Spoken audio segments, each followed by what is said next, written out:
Now, the greatest radio shows of all time. Suspense. The Shadow Node. Washington calling David Harding, counter-spy. Classic radio theater. The Great Gildersleeve. Fibber McGee and Molly. Dragnet. Gunsmoke. The Lone Ranger. Now, step back into a time machine with your host, Wyatt Cox. Good evening, friends of the Inner Sanctum. Well, here we are. Thank you so much for tuning in. Happy Christmas Eve to you. So that you know, beginning at about noon Pacific time today, because, this comes out at 9 Pacific time. At noon Pacific time, we will start dropping our show that we did for the Nevada Talk Network on the podcast, and it will hopefully disseminate fairly quickly all the way across the interwebs, such as it is. Today we'll have Jimmy Durante, Broadway is My Beat, a 90-minute special that aired on all of the radio networks in December 24th, 1943, Christmas Eve at the front, and Lum and Abner's traditional Christmas show. That's all coming up on this Christmas Eve, Sunday, 24th day of December, 358th day of the year, 7 days left till we get to 2024. The Christmas Island discovered by James Cook on this date at 1777, Kiri Tamati is the name of the island. Silent Night, composed by Franz Gruber on this date in 1818. The Library of Congress burned on this date in 1851. Reginald Fesson transmitted the first radio broadcast in 1906. A poetry reading, a violin solo, and a speech. Hong Kong fell to the Japanese Imperial Army on this date in 1941. 1943, General Eisenhower became the Supreme Allied Commander. 1968, the crew of the USS Pueblo released by North Korea after being held for 11 months on suspicion of spying. In 1968, the crew of Apollo 8 entered into orbit around the moon. The crew of Apollo 8 has a message that we would like to send to you. In the beginning, God created the heaven and the earth, and the earth was without form and void, and darkness was upon the face of the deep. And the Spirit of God moved upon the face of the waters. And God said, "Let there be light," and there was light. And God saw the light, that it was good. And from the crew of Apollo 8, we close with good night, good luck, a Merry Christmas, and God bless all of you on the good earth. The crew of Apollo 8, the first to orbit the moon on this date in 1968, the words of Frank Borman. In 1973, the District of Columbia Home Rule Act was passed, allowing residents of Washington, D.C. to elect their own government. And in 2009, the Senate passed what will become known as Obamacare 60-39 in the chamber's first Christmas Eve vote since 1895. Passing away on this date in history, actress Norma Talmadge, actor Peter Lawford, the man who wrote The Power of Positive Thinking, Norman Vincent P.A.L, the president of CBS from 1946 to 1971, Frank Stanton passing away on this date, actor Charles Durning, and I loved him in Best Little Whorehouse in Texas, Sidestep, fun song, and Jack Klugman, Quincy, and from also the wonderful role he did with Tony Randall. Yes, The Odd Couple. For Jack Klugman passing away on this date in history. Those who were born on this date are no longer with us. Frontiersman Kit Carson, film producer inventor Howard Hughes, the Spruce Goose inventor, and who also controlled some parts of the Las Vegas Strip. It was funny when he moved into the Desert Inn Hotel and then bought it, then wanted to watch movies all night. And so he bought the television station there to stay on all night and show movies and all that. Also, actress Ava Gardner, born on this date. General George Patton, the father of Ted DiBiase, Iron Mike DiBiase, who passed away in the wrestling ring. And Lee Dorsey, sitting on his yaya. Yes, all born on this date in history. From Slumdog Millionaire, Anil Kapoor is 67. Livin' La Vida Loca is Ricky Martin, who is 52. Ryan Seacrest, 49. From True Blood, Michael Raymond James is 46. And One Direction singer Louis Tomlinson is 32. Those just a few of the people who celebrate the 24th day of December as their birthday. And if this happens to be your birthday... Hi, we're the 4 freshmen, and we just want to say, Happy birthday to you! And we roll on here on this Christmas Eve Sunday edition of Classic Radio Theater with Wyatt Cox. We will have the Jimmy Durante Show up next with his guest Margaret O'Brien as he becomes Jimmy Duranteclaus. Thanks for tuning in, and we will get to that and more, but first...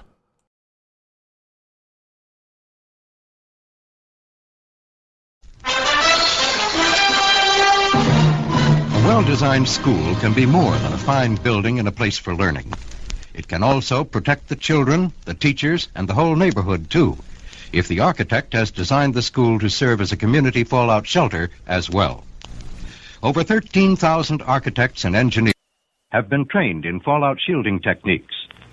To learn more about building fallout shelter into new schools, contact your local civil defense director. Now let's tune back all the way to 1947. Christmas Eve 1947, 76 years ago, Margaret O'Brien, the guest on the Jimmy Durante Show. Good health to all from Rexall. From Hollywood, the Jimmy Durante Show. Ink, a dinkity, a dinkadoo, a dinkadee. Oh, what a tune for tune. A dinkadee, a dinkadoo, a dinkadee. Yes, 10,000 Rexall drugstores who carry the complete line of top-quality Rexall drug products bring you the Jimmy Durante Show with Peggy Lee, Arthur Treacher, Candy Candido, Roy Bargy and his orchestra, our Rexall sportscaster Tommy Harmon, yours truly Howard Petrie, and our special guest tonight, MGM's great little star, Margaret O'Brien. And here he is, ladies and gentlemen, the one and only Jimmy Durante in person.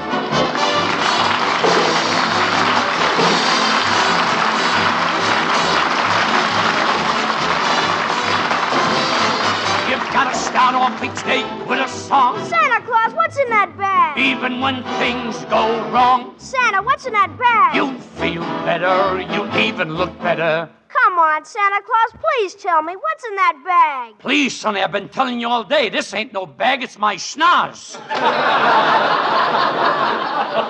Oh, Merry Christmas, Jimmy. A Merry Christmas to you, too, Mr. Petrie. Too bad your name ain't Michael. Then I could wish you a Merry Michaelmas.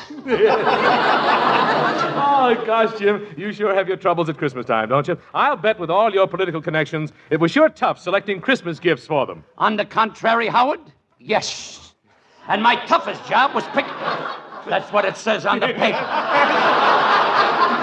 Don't get so smart Christmas Eve. And my toughest job was picking out a present for Henry Wallace. You see, 2 years ago, I gave a big Christmas party for Henry, and last year I gave him a second party. So this year, I'm going to get him a date with Jane Russell. A date with Jane Russell? Isn't that a strange gift for Henry Wallace? Don't be silly. Can you think of a better third party?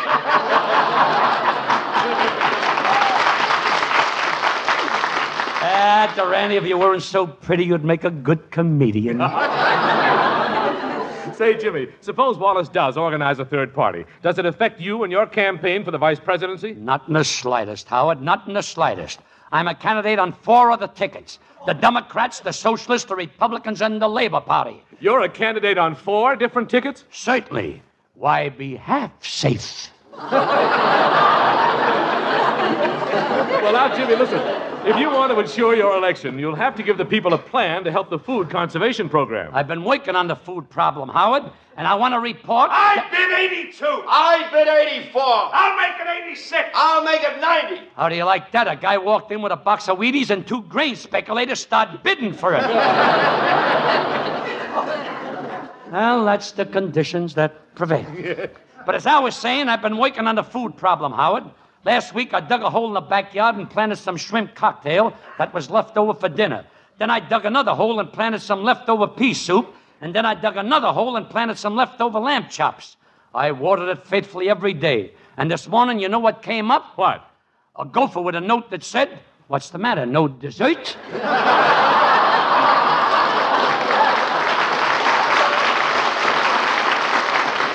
But Howard, food production can only be increased if we improve our national irrigation system. Why, Jimmy, I'm glad you brought that up, because there's a man here to see you from the United States Department of Rivers and Waterways. Well, what are we waiting for? Open the faucet and let him in. Yeah. Well, here he is, Jimmy, Mr. Ripple, the Commissioner of Rivers and Waterways. Well, how do you do? Nice to meet you, Mr. Ripple. Glad you dripped in. Now tell me, sir, what seems to be your problem? Well, the United States needs more water. Well, why don't you make a tour around the country? You're giving off a fine spray. Well, I did make a tour. I started by diving in at the mouth of the Columbia River and swimming upstream to the headwaters. And what happened? 3 salmon proposed to me. Them salmon will do anything to get away from Del Monte. But never mind the salmon, Mr. Ripple. When you're underwater, did you or do you ever see any pretty mermaids? Confidentially, how do you like them? Well, as a candidate for the vice presidency, naturally I'm interested in improving the Columbia River. Tell me, what can I do about it? Well, after swimming in it for 3 days, I've only got one thing to report. What? I'm forever blowing bubbles.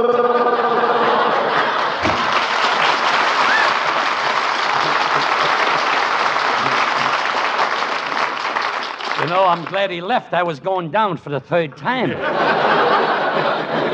Say, just a minute here, Jimmy. I just noticed. What's that string tied around your finger? I'm glad you noticed, Howard. That string means there's somebody I forgot to get a present for. Gosh, Jimmy, was it President Truman? No. General Marshall? No. Princess Elizabeth? No, but you're getting warm. It's Umbriago. Merry Christmas, Happy New Year, Umbriago. How I love him. When I see a Christmas turkey, I think of him. He's a winner. And at Christmas, I know he'll be late for dinner. He won't starve by heck. He'll never leave a speck. He'll eat the turkey's neck. Don't stand near the mistletoe, or you'll be kissed by Mr. Umbriago. Let me hear it. Umbriago. Merry Christmas, Happy New Year, Umbriago. Happy New Year, Umbriago. How I love that Umbriago. You know, last Christmas I remembered him.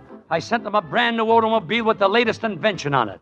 With this invention, if you're driving down the road and you see a lady driver coming towards you, you press a button, the car folds up and hides in the glove compartment. Don't stand near the mistletoe, or you'll be kissed by Mr. Umbriago.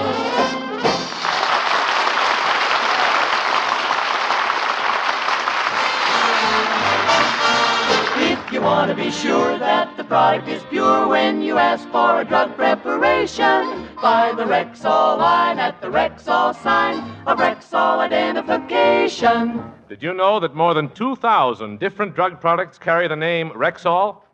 That's a big family indeed, and a highly respected one, too. For in millions of American homes, the familiar name Rexall has come to mean the utmost in quality, purity, and reliability. So, for any and for all of your drug needs, always buy Rexall. Have confidence in what that name means. Quality, purity, and reliability in drug products. Get them at Rexall drugstores throughout the nation, where 25% of America buys its drug needs. If you want to be sure that the product is pure when you ask for a drug preparation, buy the Rexall line at the Rexall sign of Rexall identification. Good health to all from Rexall.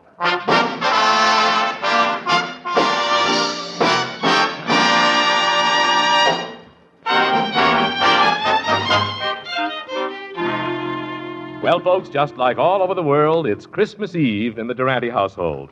Let's peek in on Durante and Treacher. I say, Mr. Durante, sir, may I wish you a Merry Christmas? Indeed you may, and a Merry Christmas to you too, Treacher. Thank you. Tell me, how did you like that sweater I gave you for Christmas? Don't spread this around, Treacher, but I knitted it myself.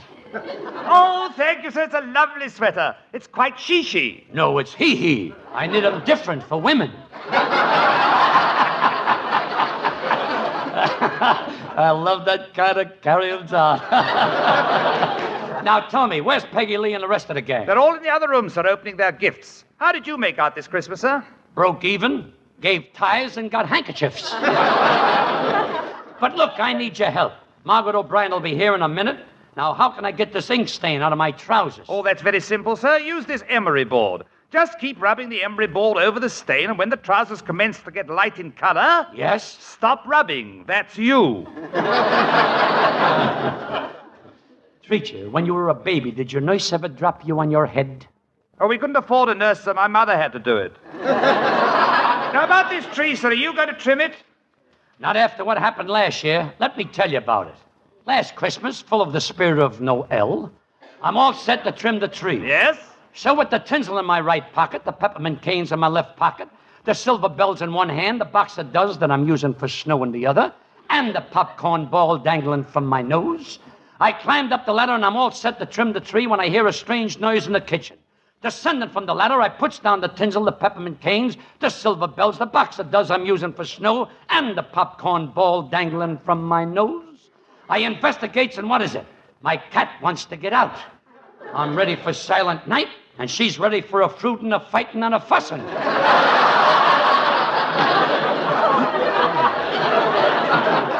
So I opens the door, and off she goes to attend the Big Four meeting.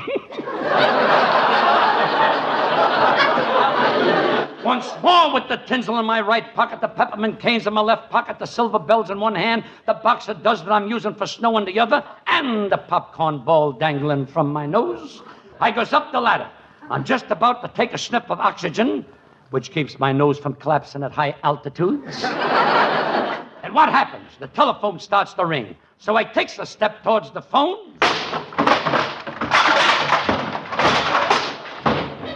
I should have come down off the ladder first. Removing a sprig of hollyhock from the air, I picks up the phone and the voice says, "Hello, guess who?"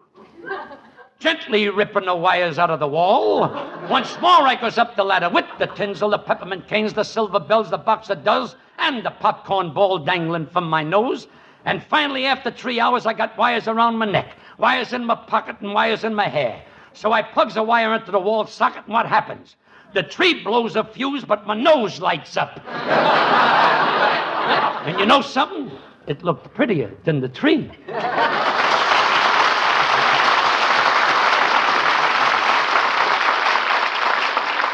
Chicago 24, Milwaukee 57, Big Bear 36. Treacher, what are you doing? Well, I didn't have any lines here, sir, so I thought I'd give a weather report.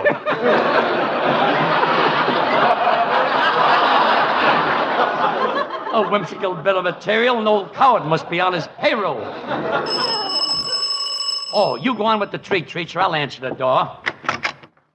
Well, Merry Christmas, Margaret. Jingle bells, jingle all the way. What a voice. Which Margaret is this? O'Brien or Truman? Why, it's Margaret O'Brien.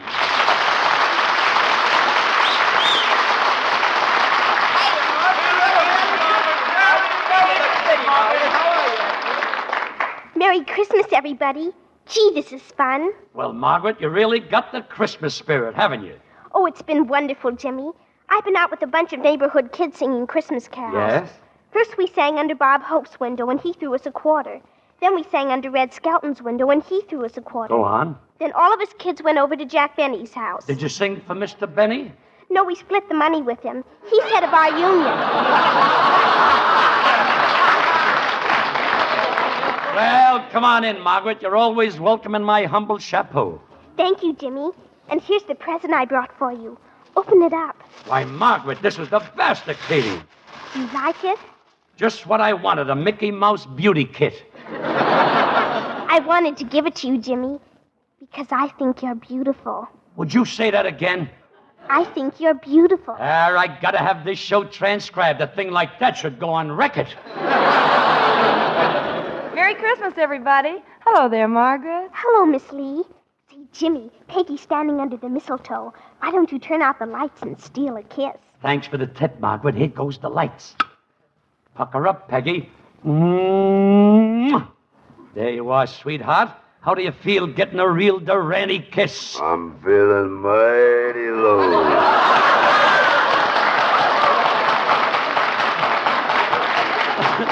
What a blow. It's Candy Candido, this month's Woodsbury bride. He's lovely. He's engaged. He uses chicken fat. Now, come on, Margaret. Quiet, Jimmy. Oh, look, Margaret's fallen asleep under the Christmas tree. How do you like that? This Yuletide is too much for her. Let her take a little snooze. Pleasant dreams, Margaret. Where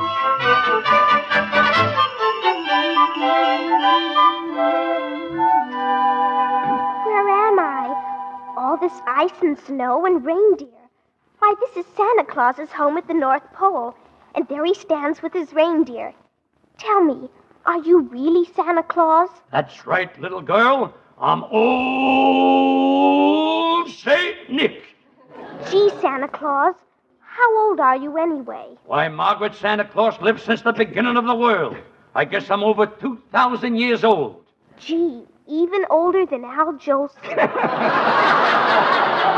Gee, I'm a lucky girl meeting Santa Claus and seeing all his reindeer. You know, Margaret, I didn't always use reindeer. On my first Christmas trip, I thought to deliver a message, I thought I'd deliver presents on horseback.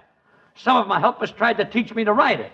He said, when the horse goes down, you go up, and when the horse goes up, you go down.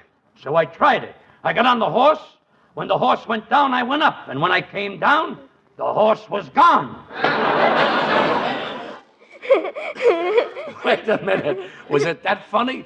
Oh, no, your beard's tickling me. Oh, I see. But tell me, Santa, may I go with you to deliver the presents? You sure can, little girl.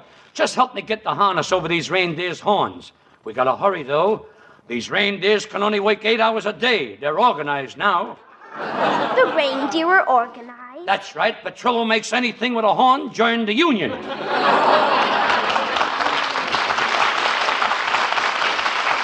But I've got to get dressed for my trip. Here, Margaret, take this Peggy Lee doll. It'll sing for you while I'm putting my coat on. Oh, a real Peggy Lee doll. Isn't she beautiful? I'll wind it up and see if she can really talk. Thank you, Margaret. This song is just for you and Santa. Thanks, Dolly. Sing it for Margaret and old Saint Nick.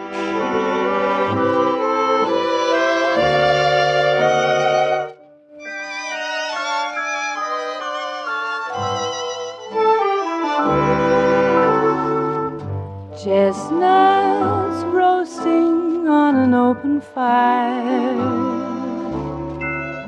Jack Frost nipping at your nose,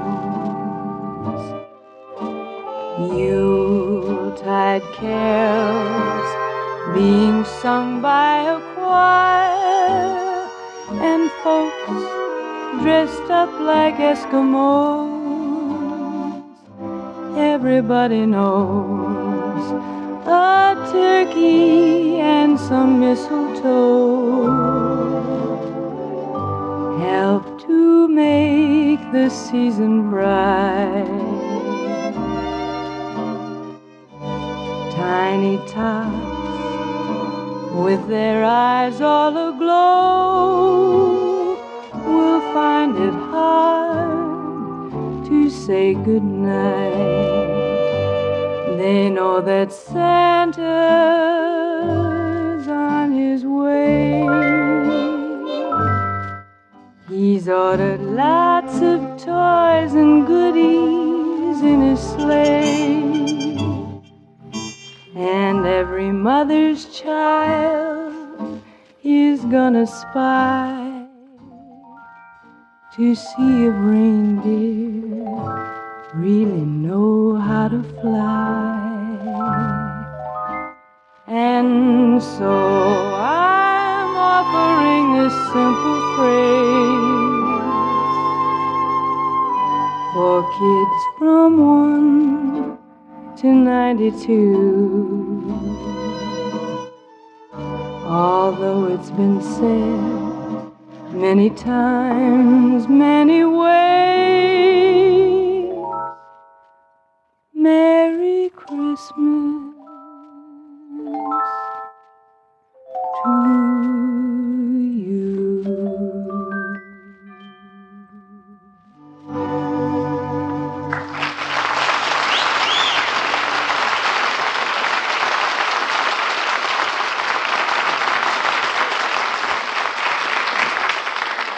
Here's a 60-second story from the Rexall Laboratory.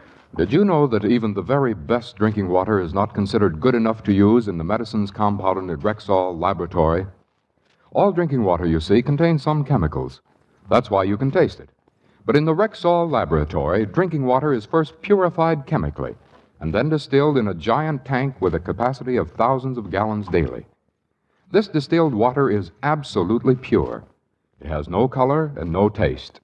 The purity of this water, which is used in Rexall medicines, is one more reason why you can always depend on any product that bears the name Rexall. So for any and for all of your household drug needs, always buy Rexall at Rexall drugstores everywhere.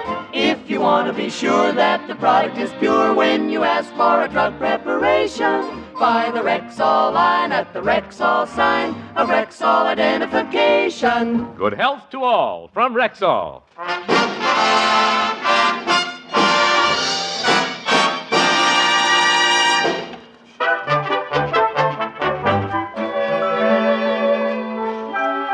Well, Margaret, now that you're up here at the North Pole, are you ready to start your ride with Old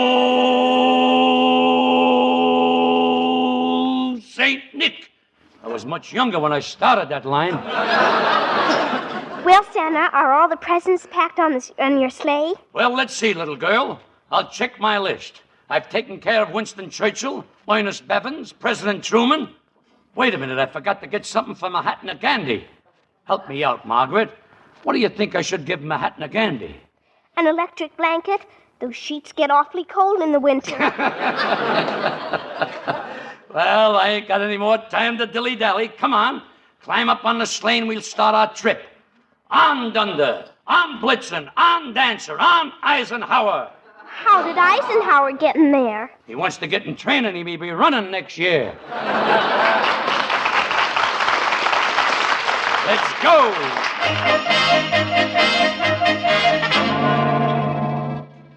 Make way for Old St. Nick. Look down there, Margaret. We're in Beverly Hills, right over Betty Grable's house. Well, aren't you going down to fill Betty Grable's stocking? Why, bother, she fills them much better than I could. But hold tight, sweetheart. We're going down and visit a little girl who lives in the house here. Let's go.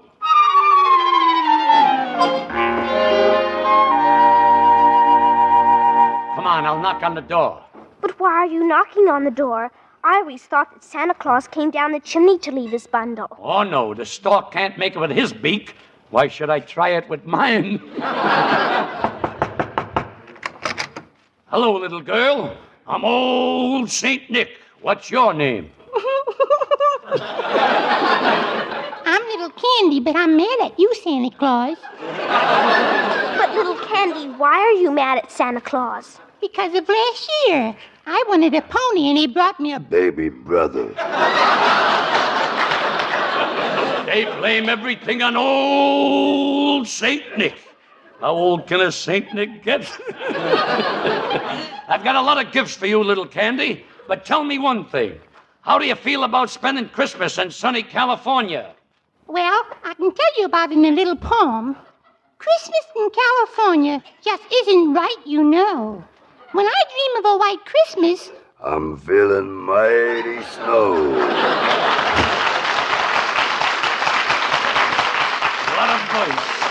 What a voice. Sounds like a tonsils were caught in a mixmaster. Oh, Santa Claus, I wish you'd do me a big favor. My little boyfriend, Stanley, lives in that house right next door, and he doesn't believe in Santa Claus. Would you come over with me and prove to him that he's wrong? He doesn't believe there's a Santa Claus? No, and he's awful stubborn. I'll knock on the door. So, Margaret, I'm not gay enough for you. You have to go out with a show-off in a red suit. Please, Stanley, you don't understand. He's old Saint Nick. Everybody wants to get into the action. Why, look at you. Your whiskers don't even hide your nose. Sonny, the beard wasn't built that could hide this nose. Well, Margaret, you've made your choice. We're through. I'm going out in the backyard and eat worms. Do you hear me? I'm going to eat worms. Poor kid, he must have heard about the price of Christmas turkeys. Goodbye, Margaret. You've given me up for this phony. There is no Santa Claus. Stanley, don't you dare say that again. All of us boys and girls here in America must believe in Santa Claus. All of us have enough food to eat, warm clothes to wear, and many other things that children in other countries haven't got. When you live in America, Stanley, you've just got to believe there's a Santa Claus. There is a Santa Claus. There is a Santa Claus. There is a Santa Claus. Margaret, wake up. You've been dreaming. Wake up. Yes, Santa. Oh, you're not Santa Claus. You're Jimmy Durante. That's right, Margaret. I'm not Santa, but I'm somebody very close to him. I didn't know anyone was close to him. Yes, Margaret, I am. Listen. I'm Jimmy Duranteclaus. He's the partner of Santa Claus. His toy bag isn't on his back as he goes through the snows. He's got a better place in front. He hooks it on his nose. Meet Jimmy Duranteclaus. He's the partner of Santa Claus. Don't I seem familiar? Now think back through your brain, dear. I'm not sure, but somehow you look like his leading reindeer. The partner of Santa Claus is Jimmy Duranteclaus. Jingle bells, jingle all the way. Oh, what fun it is to ride Durante Claus's sleigh. Jingle bells, jingle all the way. Who can afford a car today, so I ride an open sleigh. He's Jimmy Duranteclaus. He's the partner of Santa Claus. Tonight is Christmas Eve, we know, so up and down the hall. No creature stirring, and before old Santa comes to call. We'd like to wish a Merry Christmas to you, one and all, from Howard Petrie, Candy Candido, Roy Bargy, Peggy Lee, Arthur Treacher, Margaret O'Brien, Norman, and Jimmy Duranteclaus. In person, Jimmy Duranteclaus.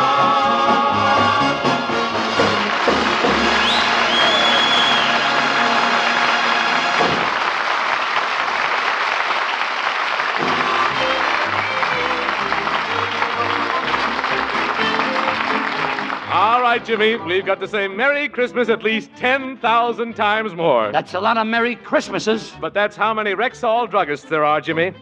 You know, folks, many of you have already been wished a Merry Christmas by your Rexall druggist. We'd like to say it again. So, on behalf of Rexall druggists everywhere, Merry Christmas to all from Rexall. Touche, Professor Peatman. I'd like to add a Merry Christmas from your Rexall store, and 10,000 more. Old Umbriago sends us greetings too from Rexall. That's all. How do you do? Who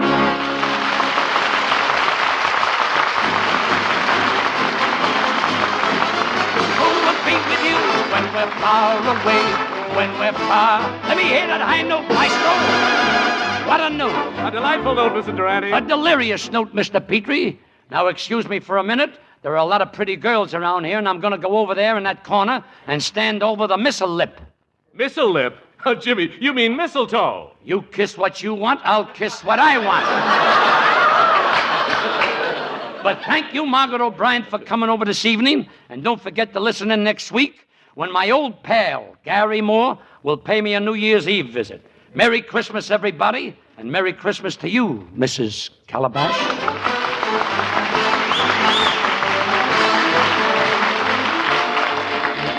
And now, Tommy Harmon, what goes on with the gridiron gossip this week? Well, Jimmy, our football time is almost finished. We have one or two big bowl games that will interest some of our Rexall sport fans, however, and we may as well dwell on one of them right now. Dallas, Texas is the site of the great Cotton Bowl battle between Southern Methodist University and Penn State. This game will be the 12th of a great series, and this year marks the first year that both of the teams playing go into the game undefeated. From our Rexall corner, the game lines up as a great defensive team against a great offensive team. Penn State rooters believe that they can win if they can score twice. Their defense is that good. On the other hand, SMU's great team has scored at least twice in 9 out of 10 games. Doak Walker, SMU's great triple threat back, will carry the offensive weight against Penn State. It'll be interesting to see if Walker and company can break the great Penn State line with All-American guard Steve Suey. Our guess is that he can, so we'll call SMU to win after a terrific battle in the 12th annual Cotton Bowl game at Dallas, Texas. I wish I were going to be in Dallas on January 1st, but my eyes and heart will be at the Rose Bowl in Pasadena. Well, Rexall for tonight, folks, from Peggy Lee, Arthur Treacher, Candy Candido, Roy Bargy and his orchestra, yours truly, Howard Petrie. And Jimmy Durante, who says, Merry Christmas, everybody.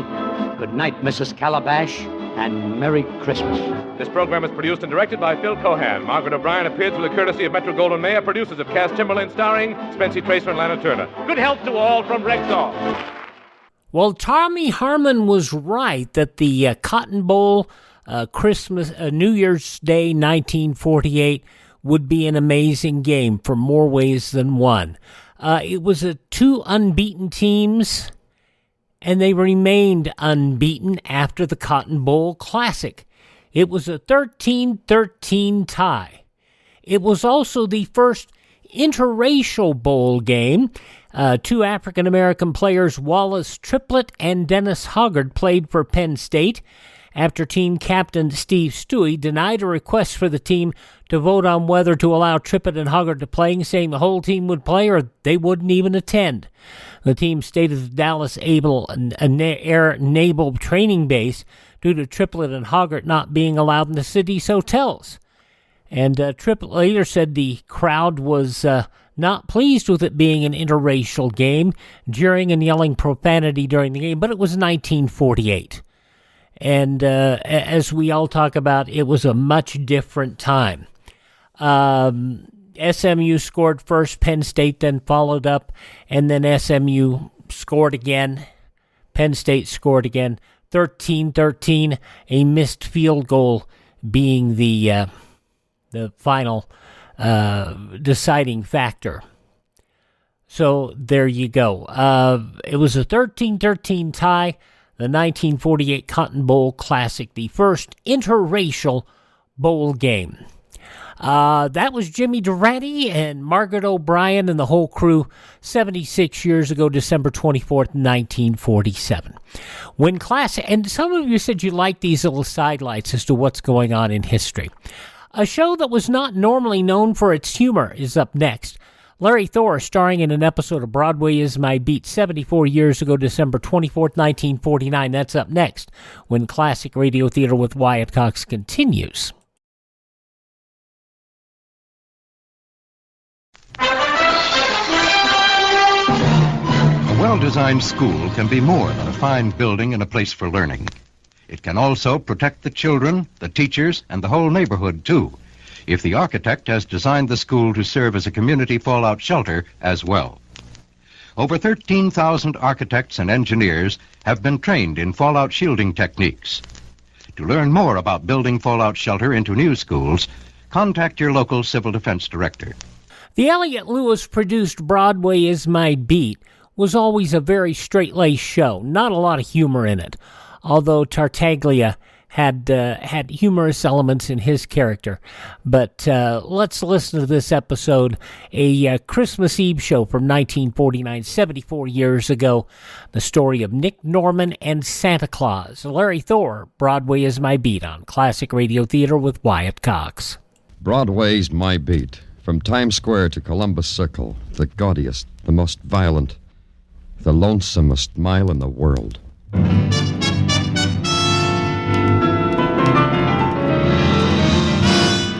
Broadway's My Beat, with Larry Thor as Detective Danny Clover.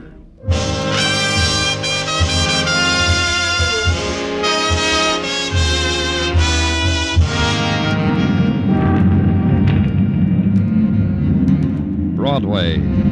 On Christmas Eve, Broadway's natives dance their Christmas dance to the music of carols flowing out of tinseled loudspeakers. The kids mash their noses against plate glass, lick it, and watch the mechanical clown, the mechanized tour army, the tin man dancing a jig on a tin box, and their eyes are dark with desire and hunger. They make a wish on a neon star. That's how it is on Christmas Eve on Broadway. My beat.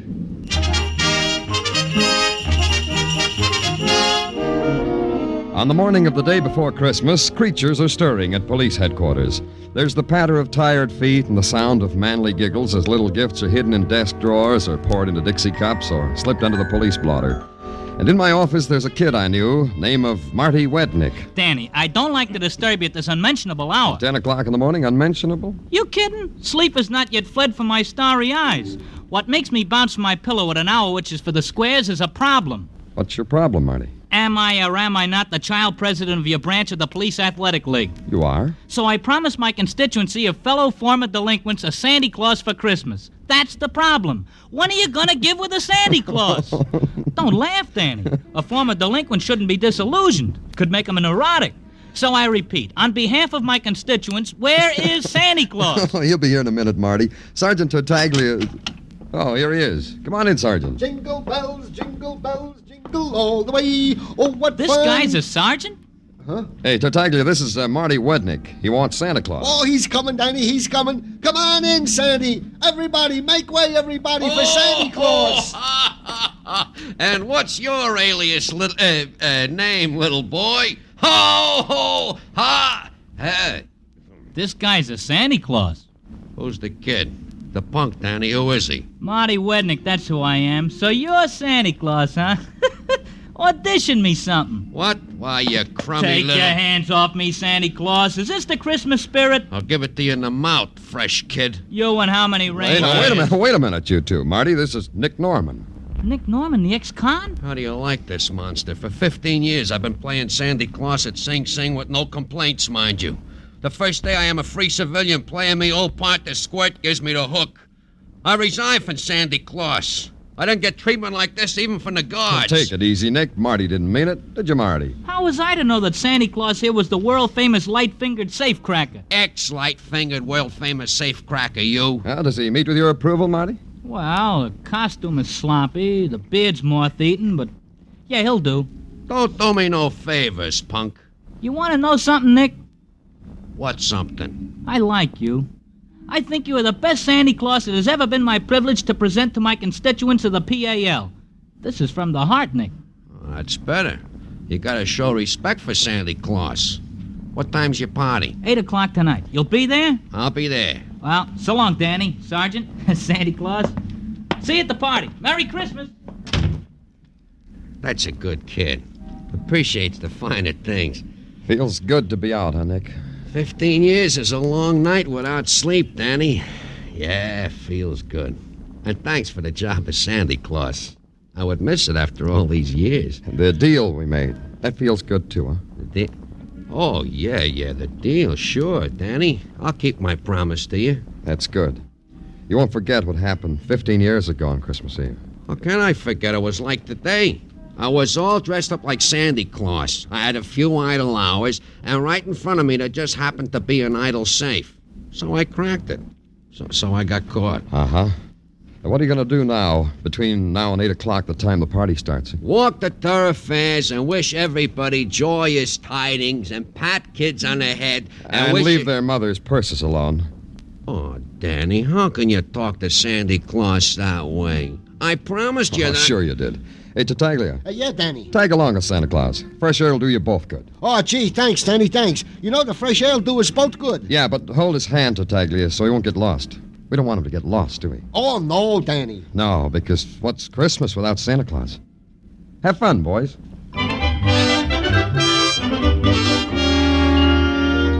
So everybody was happy, and that was good, because it was the season for it. Sergeant Tartaglia was happy because I had not only given him permission to leave the room, I'd told him to go out and take a walk with Santa Claus. And everyone knows that Santa Claus is always happy, even if once upon a time he had to spread his glad tidings around Sing Sing. I considered it a while, and then I decided to inhale the bloom of Christmas as it filtered through police headquarters. And it made me feel happy, too. It lasted for 2 inhales. The sign on the door says Lieutenant Danny Clover. I don't believe in signs. What's your name? What's yours? I came prepared for a question like that. Here's my card. Thanks. Simon Larrabee, real estate and rentals. You renting something, Mr. Larrabee? That would give you the upper hand. 2 questions to my 1. And you haven't answered it yet. Danny Clover, like the sign says. That's my name. You're quite right. I am renting something. Go ahead. Rent away. I like to watch. I'm doing it now. Just looking at you. I'm renting that property known as the Warehouse at 2290 East Grand Street. Well, if it makes you happy... Wait a minute. That's our clubhouse. That's where the kids are having our Christmas party. Are you? What's the... What else can it be? Where's the rent? Rent for what? Rent for that property known as the Warehouse at 2290 East Grand Street. You mean it hasn't been paid? How much is it? It's $62.50 a month. Oh, that includes utilities. I'll pay it. The club's treasurer will reimburse me. You don't understand, Mr. Clover. When I rent something, I get a year's rent in advance. That comes to $750. And I want it before there's any party there. Are you kidding? Why are those kids going to get money like that? Well, I'll give you until 8 o'clock to get the money, and I'll just sit right here until then. All right. Grab yourself a police gazette. Never touch the stuff. Suit yourself. Oh, excuse me, Simon. Danny Clover speaking. Danny, this is Patrolman Curcio. Yeah, what is it? I can hardly hear you, Curcio. Yeah, well, no wonder. Listen what I gotta talk through. Listen, Danny. Hey, you see what I mean? Why the sirens? What's the trouble? Sergeant Tartaglia is up a tree. What? Sergeant Tartaglia is in a tree on the Avenue 8 playground, Danny. He flipped his lid. He's telling anyone that'll listen that there ain't no Santa Claus. Hey, you better come on down, Danny.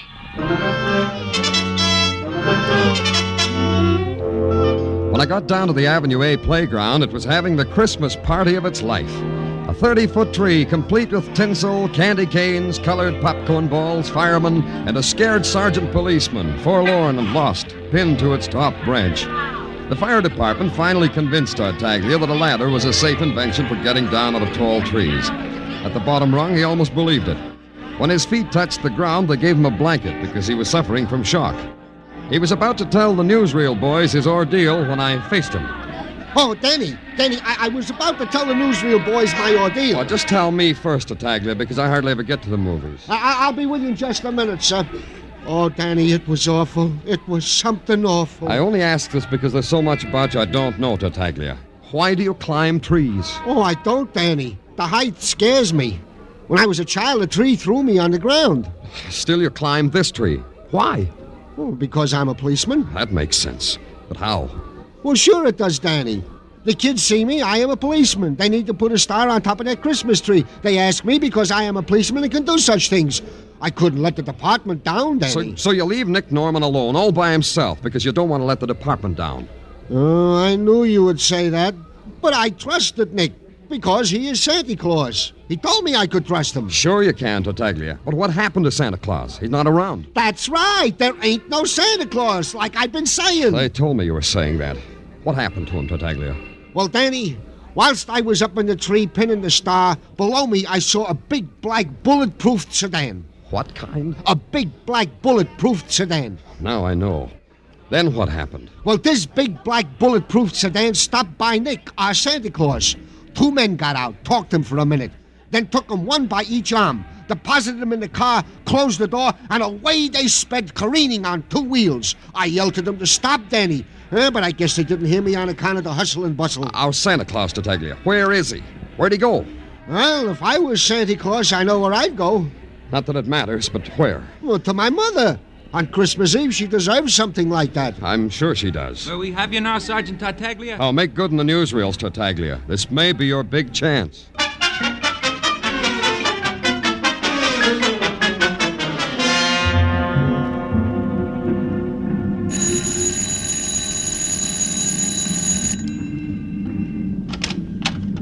Yeah? Are you Mrs. Norman? Why? I'm Danny Clover. Yeah? May I come in, Mrs. Norman? Why? I want to talk to you. About what? About Nick, about your son. Come in. Thanks. In here, in the parlor. Sit down. Thank you. No, not on that seat, that one. What do you want to talk about Nick? Do you know where he is? No, you don't tell me no more. One day when he was 9 years old, Nick said to me, he said, Ma, don't ask me where I've been no more, 'cause I'll lie to you. That's what he said. Then you don't know where he is. Don't make me go through that again, Sonny. Say, who are you to ask me questions? I told you I was... Yeah, you did. You said you're Danny Clover. That don't mean nothing to me. Oh, you must be the guy come about, I am. That's why I came. Well, you tell me what you come here for. For, you know, just as you said. Oh, this I like. This lets me play cagey like in the old days. What are you talking about? You know your son, Nick. You gotta squirm more than that, kiddo. What about Nick? We want him to be our Santa Claus. Bingo. That's good. Oh, it must be a good feeling, a young man like you. Big, strong, looking for Santa Claus. Me? I just sat here in my rocking chair. Mrs. Norman. Thinking about the times we had, me and Big Ed, my husband. The time... I have to go now, Mrs. Norman. Where's your son? Oh, you made me go through it again. One day, when he was 9 years old, Nick said to me... Yeah, oh, thanks, Ma, Mrs. Norman. don't ask me where I've been.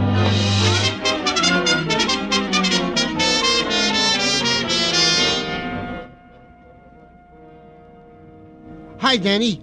Did you find Santa Claus? No, Tartaglia. What are you doing about it? Me? Nothing. That's good. Anyone to see me? Yeah, in your office. Hey, Danny, what are you angry at me for, huh, Danny?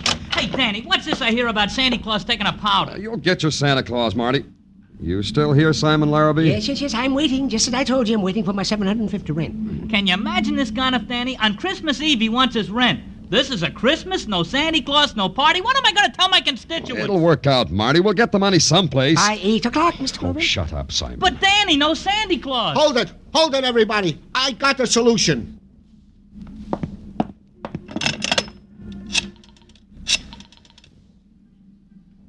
Communications, this is Sergeant Tartaglia in Danny Clover's office. An all-points bulletin. Pickup man. Description as follows. Height, 5 feet 11. Weight, 235. When last seen was wearing a red suit, a red hat with bells, and black boots. Identifying marks. Has a long snow-white beard. What's his name?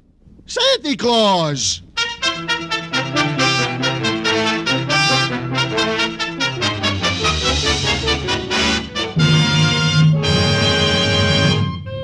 You are listening to Broadway's My Beat, starring Larry Thor as Detective Danny Clover.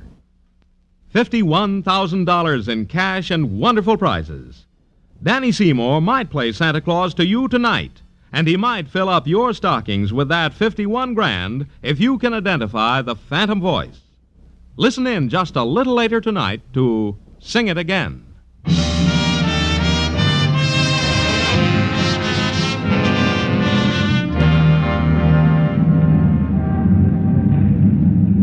Broadway brings you Christmas in a lot of ways. You get dribbled around by the opposing teams of last-minute shoppers. You ride backwards on up escalators so you can be in a good position for the down escalators. You get mauled and shoved and picked over, and finally you get gift-wrapped and sent on your way. My way was out to lunch and back to police headquarters, holding my Christmas stocking in my hand. I had two things, no rent and no Santa Claus. Two nothings which made for an empty holiday. Sergeant Tartaglia wasn't enjoying himself either, and he expressed himself with sentiment. Humbug. What did you say, Tartaglia? Humbug, Danny. That's a Christmas expression I picked up to be used when you wished it was the 4th of July instead. Yeah, me too. You seen the afternoon papers, Danny? Yeah, take a look at it. You look at it for me. What does it say? Well, first it has got a picture on the front page of a tree. In the tree is me. Mm-hmm. Then it says under it, Officer Gino Tartaglia. Yeah, hey, Danny, they spelled it right. Well, Officer Tartaglia spent the afternoon cavorting in a tree to the delight and applause of all the little... Well, it runs on like that. Oh, forget it. It wasn't your fault. Then that's what I tried to tell Mrs. Tartaglia. Doesn't she believe you? Danny, she called me on the phone. I said, hello? She said, Signor Tarzan. Then she started laughing, hysterical. I can't get her to talk. Every time I pick up my phone, all I hear is Mrs. Tartaglia laughing. I got my problems, too. Yeah, this is probably the first time in the history of Santa Claus that he's ever heisted from his appointed rounds. Maybe. Hey, did you get in touch with Nick's mother again, like I told you? Oh, Danny, she ain't nowhere to be found. The old day must have skipped, and the 200 Santa Clauses that the boys investigated, not one of these is Nick Norman under the beard. I'll get it, Danny. Thanks. Sergeant Tartaglia. Huh? Yeah, he's here. It's for you, Danny. Thank you. Danny Clover speaking. Danny, this is Maxie. You know, Maxine Riddell. Yeah, how are you, Maxie? I'm in lingerie, Danny. Come on down. What? In the lingerie department at Fletcher's department store. Working. I got news for you. News about Nick Norman. You interested, Danny? Yeah, I am. Hold on to everything, Maxie. I'll be right down.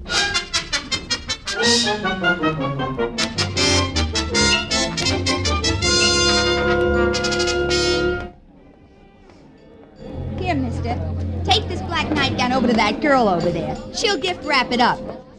Hi, Danny. How am I doing? Great, Maxie. Only great.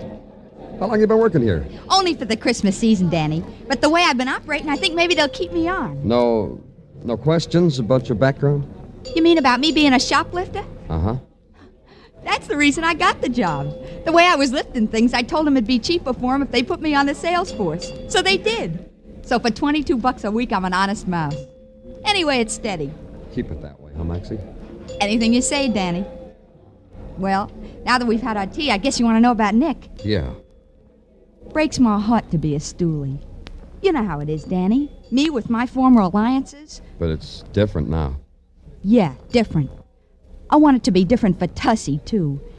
You remember how it was between me and Tussie. How was it? It was gorgeous. That's why I'm being a pigeon, Danny. If Nick made up his mind to be a kosher citizen, he should stick to it. Not fall back into the arms of a mob like a doll who says mama. Which mob, Maxie? Tussie Cons. Such a name for a gorilla. Tussie. How do you figure a name like that? I don't know him. Where do I find him? Tussie just got back from Chicago. He bought the Domino Club. I happened to be passing there on my lunch hour, and I saw Nick in a Santa Claus suit drinking grape juice with Tussie. Oh, excuse me, Danny, a customer. Yes, madam. Something for yourself. Thanks, Maxie. For what? We have some gorgeous outside girdles, madam, for everyday wear. They're right over here.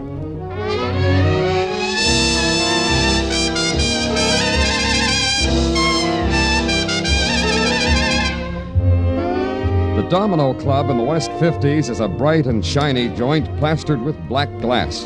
It stands close to the ground between two peeling brownstones. When you walk into it, you have the feeling you're walking into the mouth of a beetle. Its walls are lined with black mirrors, and its ceiling is draped with folds of scarlet silk. And at 6 o'clock of a Christmas Eve, the boys, complete with Christmas-wrapped girls, are beginning to gather. You ask a busboy in white tie and tails, where's Tussie Carnes? And he lifts an eyebrow to a guy standing near the bandstand. A guy grinning like an alley cat, while a girl pins a sprig of mistletoe to his lapel. You wait till she kisses Tussie. Then Tussie kisses her. But his eyes are open and flicking around the joint, so he sees you and pushes the girl away. Beat it, Blitzen, I got company. Merry Christmas, stranger. You want something from Tussie, boy? Same to you. I want Nick Norman. Oh, that's a big desire on a holiday. Why you want Nick? Tell Tussie, boy. Maybe I gotta explain. I'm Danny Clover, a cop. I want him. Don't everybody? Come with me, Sonny. Santa's right down at the end of this hallway.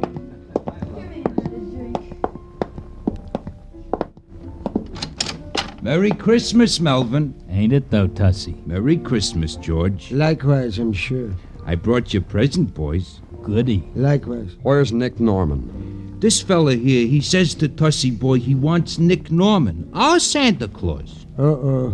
What big eyes you have, mister. And you know something else that's plain precious, boys? No. Do tell us, Tussie. The fella says he is a cop. Isn't that cute, huh? I could die. Yeah. So show the fella Santa Claus, huh, fellas? Merry Christmas, Danny Clover. Oh, Tussie boy said that, didn't he? Stay away from me. But first we want to wish you on a star. Like You too crazy. Stay away from me. I think that was not enough stars. I'll give him another package.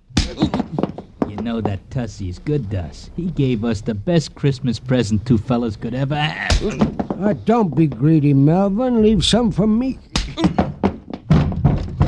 Oh, look at that. It's all gone.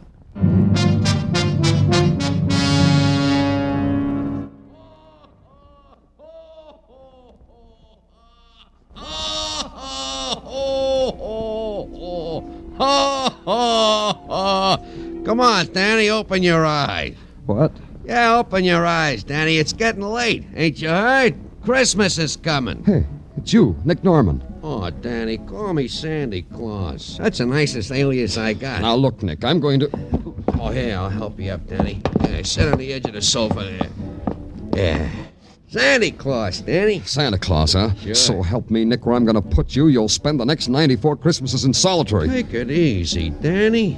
Come on, let's get out of here. I'll be late for that kid's party. Come on. You mean let's get out of here just like that? I don't have to beat my way out of here? What for? What's all this about, Nick, Santa Claus? You're adult today, Danny. What's the matter with you? But you were kidnapped. Kidnapped? Me? Who would want to do a thing like that to jolly old me? A man in a tree said two guys pushed you into a car. He only had a bird's eye view, but he said kidnapped. You mean Melvin and George? I mean Melvin and George. Two pals from Chicago, Daddy. They heard I was out and wanted I should be Santa Claus to a private party they was giving. That's all. Harmless guys, pals, buddies. We enjoy each other. Yeah, they enjoyed me, too. Before they left town for this party, they said to tell you... Oh, wait a minute, I wrote it down. It says, Dear Danny Clover, sorry we made a mistake and beat up your head. May the bells ring a joyous Noel for you. Signed, XX. That's Melvin and George. A mistake, huh? Sure. They knew some mob or other might try to get me as Santa Claus. They figured you was a mob, so they protected me from you, like you was fibbing about being a cop. After they walloped you unconscious, they went through your pockets and saw you was really a cop. So they wrote this note. The running ink you see here on the note, Danny, that's tears. You'll forgive him, won't you, Danny? Yeah. How about your mother? Well, that was your error, Danny. You didn't tell Mom you was from the police, so she thought just like Melvin and George. Gave me the double talk. Yeah, that's my mom. A grand old dame. You know what I told her once when I was 9 years old? Yeah, no, my sleigh's outside. I'll give you a ride back to my office.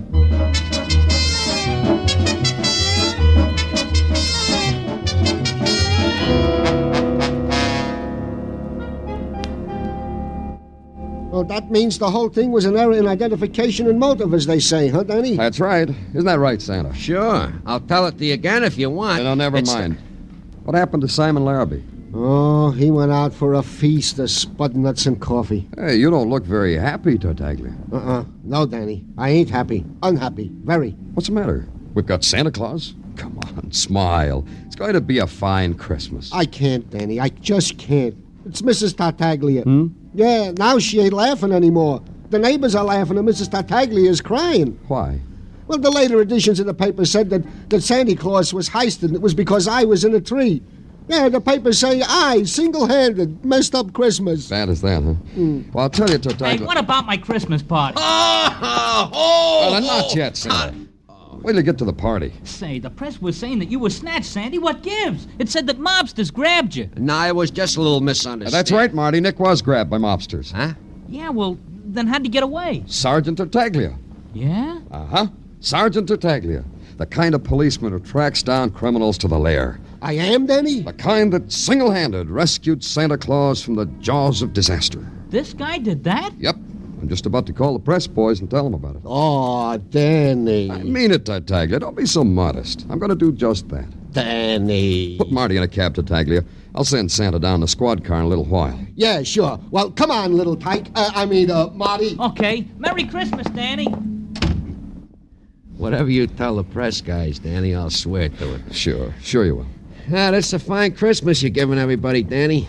How about yourself? Oh, I'll have fun at the party. I always do. Where is it? Where's my money? Oh, look, Mr. Larrabee, it's Christmas. Of course, it's Christmas. That's why I want my rent, so I can have a Merry Christmas. Hey, Danny, who is this guy that needs rent to have a Merry Christmas? This is Simon Larrabee. He wants a year's rent in advance for that warehouse where the kids are having their party. or else no party. Yes, that's who I am. Oh, like that, huh? So that's how you are, huh, Simon? Stop breathing in my face, Santa Claus. All them kids wanting to have a party, and a Simon like you wants to louse it up. I'll put him down, Nick. Yes, I ain't doing nothing, Danny. Just holding Simon up so I can breathe in his face. Please. I want you to think about something, Simon. Think about all those kids that are looking forward to that Christmas party, which ain't gonna happen on account of you.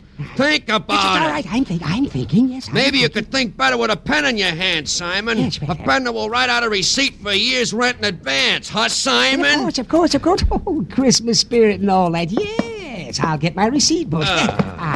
Oh, yeah. Oh, my. Well, I haven't felt so good in years. Yes, here you are, Mr. Clover. A receipt for a year's rent in advance. And tell the darlings, Merry Christmas with us. Yeah, I will. Ain't he a nice fella, Danny? Come on, nice fella. I'll take you to a party. Merry Christmas, Danny. It's a Merry Christmas, Danny. Merry Christmas.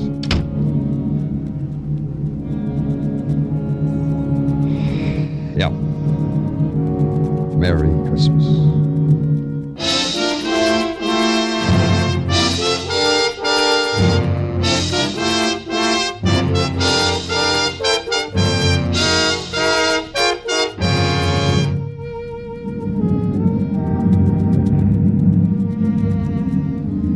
On Christmas Eve, Broadway is almost like any other place in the world. The bells ring out, the horns blow, there's laughter. The Mazdas on the Translux spell out slowly, word by word, peace on earth, goodwill to men. And you read it, you believe it. Because on Christmas Eve, you believe a miracle. Then a whirl of confetti is in your eyes and you're pushed along with the crowd and you never see the next news bulletin. You don't try to look back. It's Broadway, the merriest, shiniest, the lonesomest mile in the world. Broadway, my beat.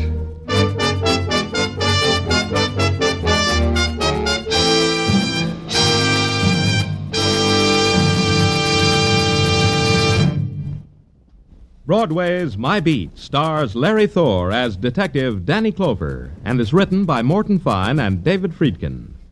The musical score was composed by Alexander Courage and conducted by Wilbur Hatch, and the program was produced and directed by Elliott Lewis. The cast tonight included Charles Calvert, Gil Stratton Jr., Howard McNear, Hal March, Bert Holland, Shep Menken, Estelle Dodge, and Peggy Weber.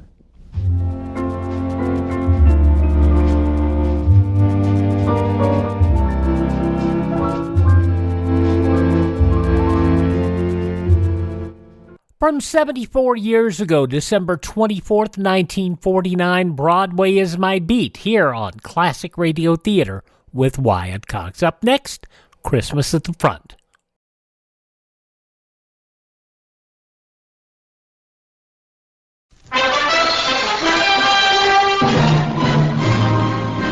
If you are planning a new building, the architect can make inexpensive changes in his design to shield against the dangers of radioactive fallout. This technique is called design slanting, which simply means designing for added fallout protection without adversely affecting the use, appearance, or cost of a building. To learn more about slanting, contact your local civil defense director. Now a special presentation of all the radio networks in the second, actually the third, but the second real Christmas of World War II, December 24th, 1943. I know that there was Christmas in 1941, but the full mobilization hadn't yet begun, so that's kind of hard to imagine as the first. So we'll call it the 1942 the first and 1943 the second. But we're going back 80 years regardless. December 24th, 1943.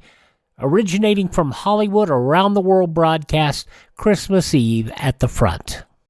During the next hour and a half, NBC and its affiliated independent stations will bring you a special Christmas Eve program conceived by the boys who are far from home this Christmas season and including a talk by the President of the United States. In order that we may bring it to you, the following programs have been canceled over many of these stations. Amos and Andy, who will have as their guest next week Edward G. Robinson, Bill Stern's Sports Newsreel, and Fred Waring in Pleasure Time.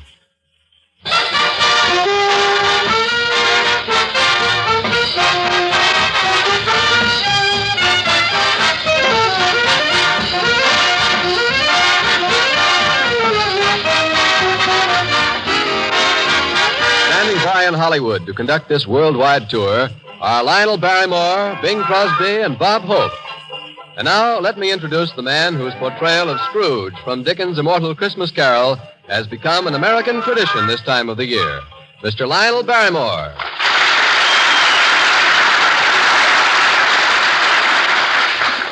Well, this is Lionel Barrymore in Hollywood. And here it's Christmas Eve, the third our country's experienced in the war. But tonight, I'm not going to play the part of Scrooge. Let me rather take you people of America by the hand to the side of your loved ones fighting in every quarter of the globe. Our president and commander-in-chief is with us, too. He'll speak to our armed forces, and he has a word for us as well. We're going to Italy, North Africa, to New Guinea, Guadalcanal, New Caledonia. Yes, and for the first time on the radio, we'll take you to Munda. We'll visit China, where it already is Christmas. We'll go to India, Panama, Alaska, Pearl Harbor, and some of our ships of the Navy. Yes, in this, our third year of war, we Americans are going to spend Christmas Eve at the fighting front of our men as they light up Christmas trees all over the world. Now, no program of this type would be complete without the presence of a certain young man. His name is synonymous with joy to the GIs. He's had the thrill of meeting most of them face to face, too. Ladies and gentlemen, may I present the guest conductor of this worldwide tour, Bob Hope.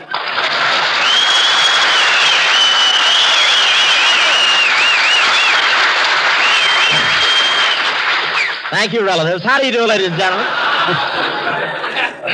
This is Bob Christmas Eve Hope, telling all you Americans to keep backing up our boys, and when Santa comes down from the ice and snow, he'll find us sticking together like Franklin, Winston, and Joe. Yes, sir. I'm very happy to be on this wonderful Christmas Eve show. Christmas is so exciting here. You should see the Christmas trees in Hollywood Boulevard tonight. They floated down from the Yukon last week. I don't mean to say that the snow has been that loose everywhere. I understand it's so cold in the Middle West that even the Republicans are waiting for the fireside chats.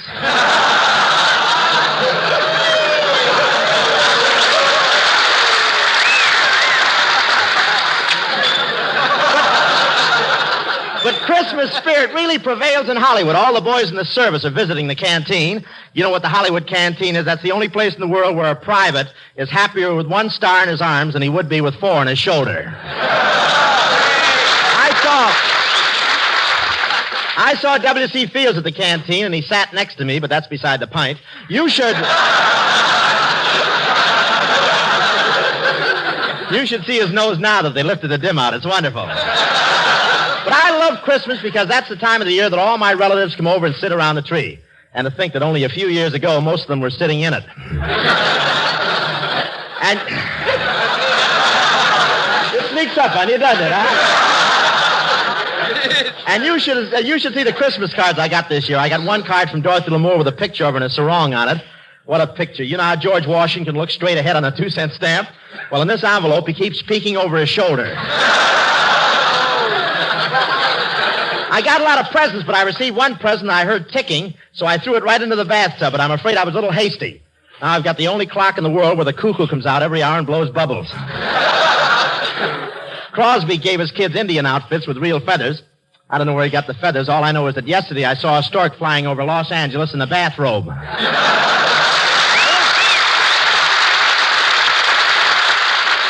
Thank you, men. And now for a visit with the men in North Africa. We go across the Atlantic and down the Mediterranean to Algiers. It's now after 3 o'clock on Christmas morning in Algiers. Less than 2 hours ago, the last soldier at midnight mass checked in his dark. It's quiet now, but in this headquarters city, men and women are working. There are the truck drivers and railway engineers getting supplies up forward, the anti-aircraft gunners watching, the signal operators sending messages. In a few hours, another working day begins for everyone.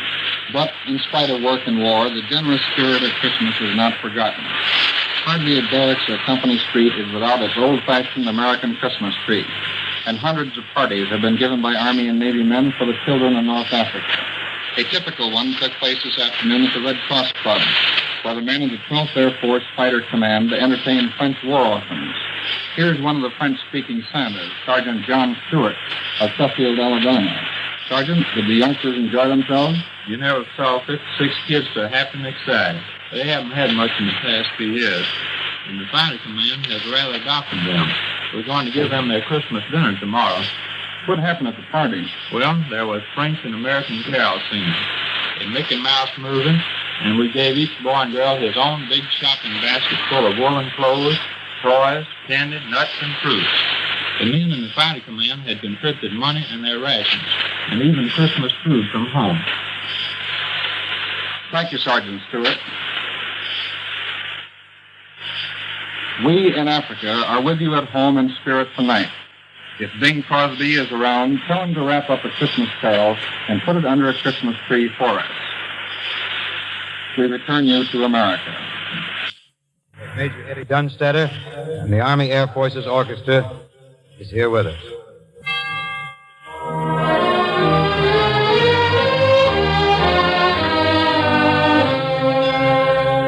God rest ye merry gentlemen, let nothing you dismay.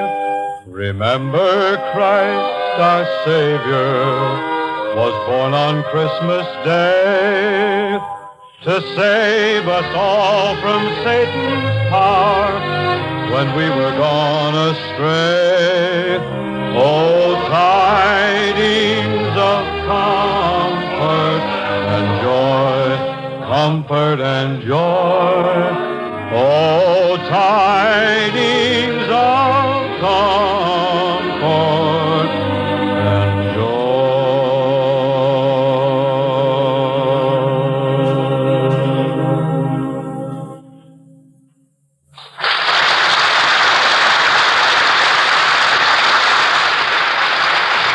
Very fine, Bing. And now to meet some of the men of the Navy's Air Arm. We take you to one of the fightingest carriers of them all, a ship whose name and location must remain secret. Now we are speaking to you from one of the greatest fighting ships in the United States Navy, an aircraft carrier. This is a flat top. We are gathered here on the hangar deck this Christmas Eve, and a Christmas party is in full swing. That's the noise you hear in the background. But here's a Christmas party the likes of which you've never seen before. We're at one end of a tremendous room.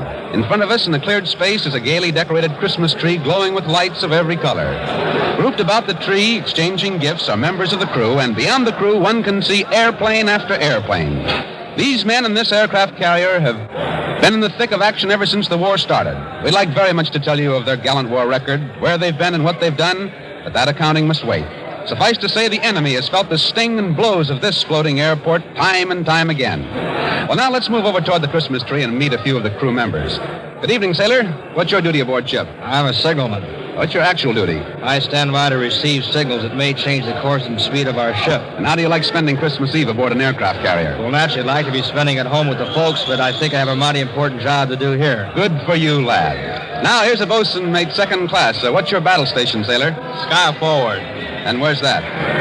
The control station in the forward part of the ship. What do you do there? I help the guns get on target. And where do you hope to be next Christmas? Oh, wrapped around a big piece of lemon pie at home or on Liberty in Tokyo. Good for you. Here's another sailor. How many Christmas Eves have you spent aboard this carrier since war was declared? 4. Your 4th? That's right.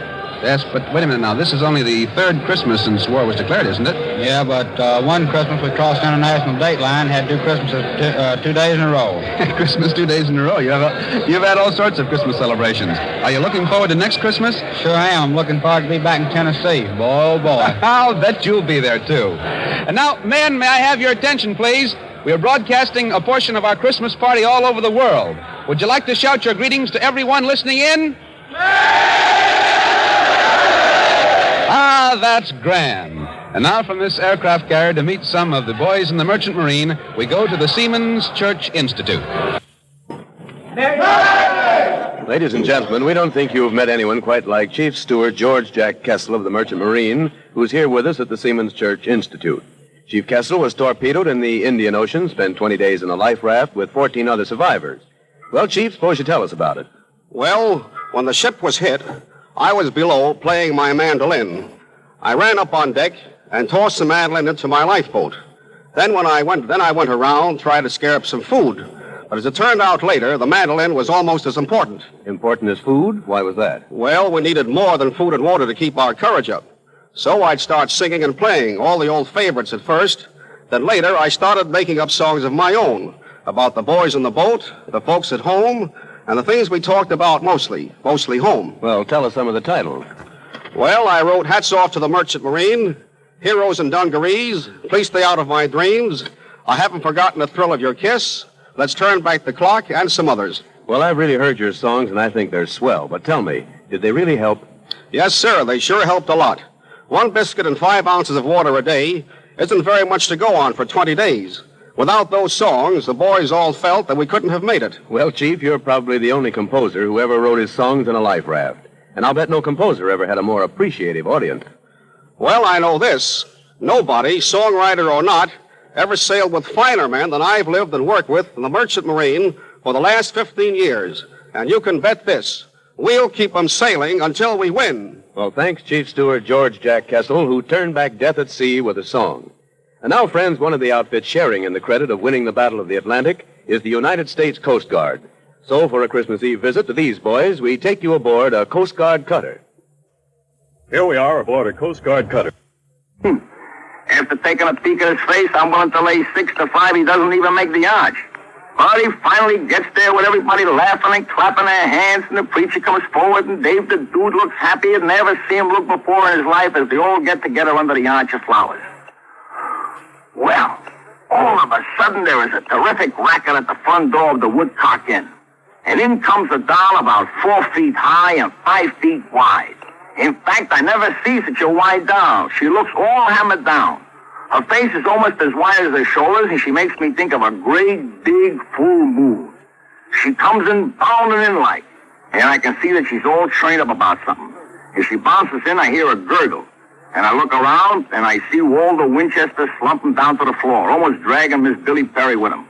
Well, the wide doll walks right up to the punch under the arch and says in a large, bass voice, "Which one of you is Dave the Dude?" "I'm Dave the Dude," says Dave the Dude, stepping up. "What do you mean by busting in here like a walrus and coming up our wedding?" "Oh, so you're the guy who kidnaps my ever-loving husband to marry him off to this little red-headed pancake here, are you?" The white doll says all of that, and at the same time looking at Dave the Dude, but at the same time pointing at Miss Billy Perry. Well, now, calling Miss Billy Perry a pancake to Dave the Dude is a very serious proposition, and Dave the Dude gets very angry. "Now listen here," Dave the Dude says. "You better take a walk before somebody clips you." Well, that's a very good story, sailor, but apparently not the right story. Now let's go to London. Come in, London.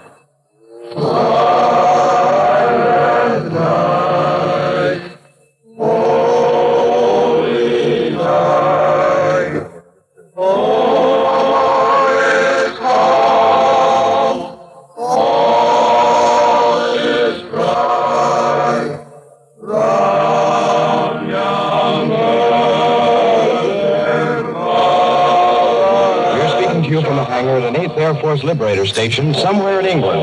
There was a party at the Aero Club tonight. The long, narrow room had been decorated with Christmas trees and evergreen boughs and red crepe paper. 30 of the men, combat and ground personnel, enlisted men and officers got together and sang Christmas carols as a part of the program. 3:15 in the European Theater of Operations. The night is silent, but this Liberator base never sleeps, even on Christmas Eve. By air, the enemy is only a few minutes away. The men who are safeguarding the present and those who are preparing for the future are hard at work. And one of them, whose task is less grim than the others, is Technical Sergeant Nicholas L. Visco of Bridgeport, Pennsylvania. What are you doing at this hour of the morning, Sergeant? Hosting turkeys, and the boys realize that a lot of folks are doing without it, so we can have it here. We want to thank them for the small Christmas present. And that goes for all of us. Would you like to know what I'm doing about dessert? Absolutely.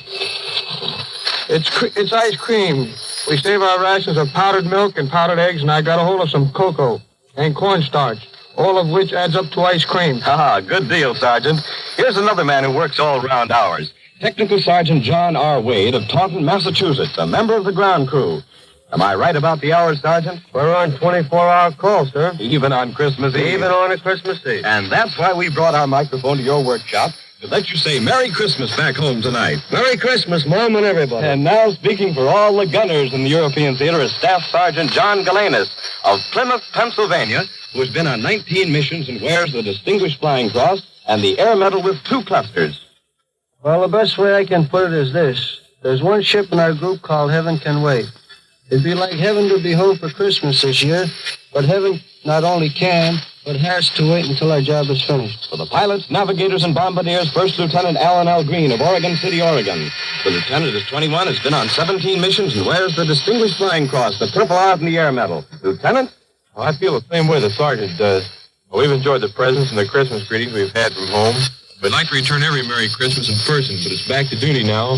So we might add we have some Christmas presents and some New Year's resolutions here in England. We're planning to deliver to Hitler in person. From England, the armed forces return to the United States. Well, here we are back in Hollywood. Now from America, where it's still Christmas Eve, we take you where it's already tomorrow, Christmas Day, to China. Come in, Chongqing, China. Tonight, all the army men in Chongqing will be dancing at the Victory House as guests of General Song Jian. There's no snow in Chongqing like we used to have back home in Kansas, but we're having about everything else a soldier overseas could have this Christmas.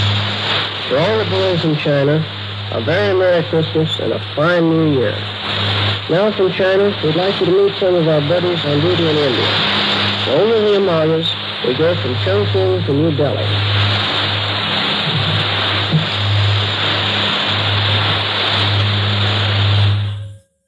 Those boys out there in India evidently can't hear me, but they're definitely on our Christmas list, and we've got a long one tonight. So suppose we try to bring in those fighting Marines at Guadalcanal. And if everything works all right, we will take you to Munda and Guadalcanal.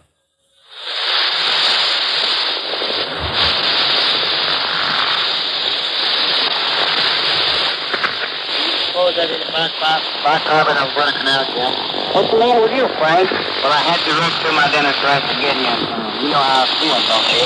Yeah, me too. Another dinner. We just had our Christmas dinner. Seaman First Class Frank Burleson. And I am Seaman First Class Jim Horshaw. I'm from Detroit, Michigan, and Frank is from Huntsville, Alabama. Yeah, we rushed right through our turkey stuffing and pudding. Say, Jim, I haven't rushed up just as we ran for a festival. That's not so long ago, just a few weeks back. See, I used to look up out of that rusty hole in the ground and think of my folks fast asleep down in Alabama. We can say that again. Let's give the folks a hot dose and act up, I think. Well, while we are speaking about Russia, we sure feel sorry for your folks back home. They tell us we can't drive over 35 miles an hour. Well, we can't drive over 25. And you've been talking traffic cop on your sort of stuff. You should have one of these MPs after you. Don't get a picture now you're dropping. Everyone will say, did you hear Seaman's First Class Horshaw dropping on the radio at Christmas? But we're on the radio. Oh, don't worry about us, guys, folks. We expected you, Grub, but also on Christmas. Any level, it's sure a lot better here than it was last year. Last Christmas, almost everybody spent the holidays in a foxhole. Well, folks, all we really want to say is a Merry Christmas. It's a tough fight, and we'll be home soon, Mom, I hope. I was seeing First Class Frank Burleson, Huntsville, Alabama, sending greetings to his mother and dad and his first sister in Alabama, and my new little brother, too. And his new little brother, too. And I want to say greetings to my mother and dad, my brothers and sisters in Detroit. Hey, hopefully I'm listening. This is Seaman First Class Jim Horshaw on Guadalcanal, switching you to Munda, New Georgia. Go ahead, number. This is Lee from the Northern Phone. This is George Thomas Forster speaking from Munda Airfield on New Georgia Island. This is the first broadcast to come out of the Northern Solomon. It is 1:20 on Christmas afternoon, and there are 2 blue jackets standing beside me. I want to tell you about Christmas on New Georgia. Here is Radio Man Second Class Charles Bashara of Beaverton, New York. Thanks, Mr. Forster. I'd like to introduce my pal, Gunner's Mate Third Class Robert Desnoyers, Founders from Cologne, New York. Thanks, Charlie. What do we do now? Well, Charlie used to be on station WFYR in Syracuse, New York. So the show is yours, Charlie. Yes, but this is sure different than broadcasting from WFYR. Here we are without near Munda airfield, up on top of a hill that the Japs were trying to bomb off the map only a few weeks ago. When we hear the planes roaring, we're in an open sea. As I said, it's not like Syracuse, and it's sure not like Christmas at home, Bob? Sure isn't. We are standing here with our shirts off, and it's still pretty hot and damp. In fact, I'm soaking wet. Maybe I'm not. One thing, we didn't have a slow dance just a half hour ago. I've got the menu here. Shall I read it, Karen? Sure, go ahead. Roast turkey, bibble gravy, pig dressing, and buttered cornflakes. With the potatoes, cranberry sauce, iced tea, and chocolate cake. Candy, cigarettes, and coffee. And Merry Christmas. Remember last Christmas, Bob? And we were wondering where we would be this Christmas? Yeah, well, here we are. And here we stand till we run those dirty little yellow. Wait a minute, Bob. We're on the air. And while we are, I'd like to say greetings to my mom and dad and my whole family, and the staff at WSYM. I hope to be back with you soon. Me too. Christmas greetings to my mom and dad and family in Cahoon. And a special greeting to Ruth. You want to get this out, we're going to go home and read it all night. Thank you, fellas. Thank you, Charlie, Sarah, and Bob Desnoyers. I hope you're faithful listening because you were on the first broadcast of Munda. This is your NBC war reporter, George Thomas Wilson, speaking from New Georgia in the Northern Parliament.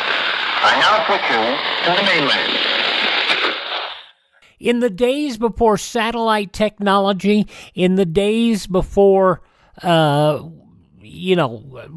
technology, the internet, shortwave was the best we had to hear from around the world. And we'll hear more from around the world as Christmas Eve at the Front continues from 80 years ago, December 24th, 1943. I'm Wyatt Cox. This is Classic Radio Theater.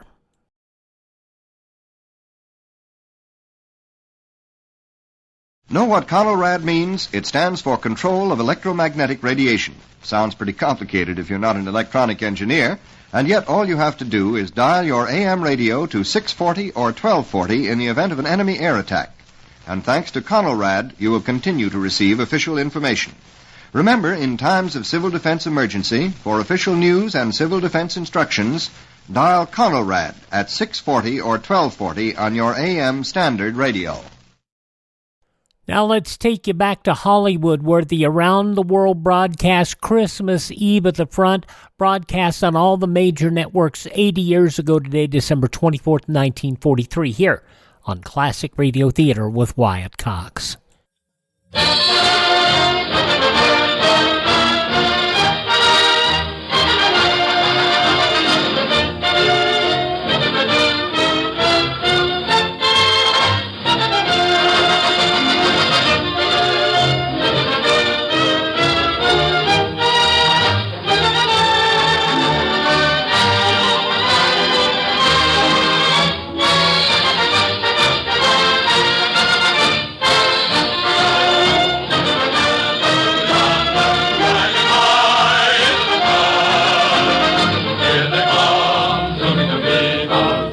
This is Christmas Eve at the Front, the Christmas program spontaneously suggested by American servicemen all over the world to show the folks at home how Christmas is being spent on the fronts of this global war.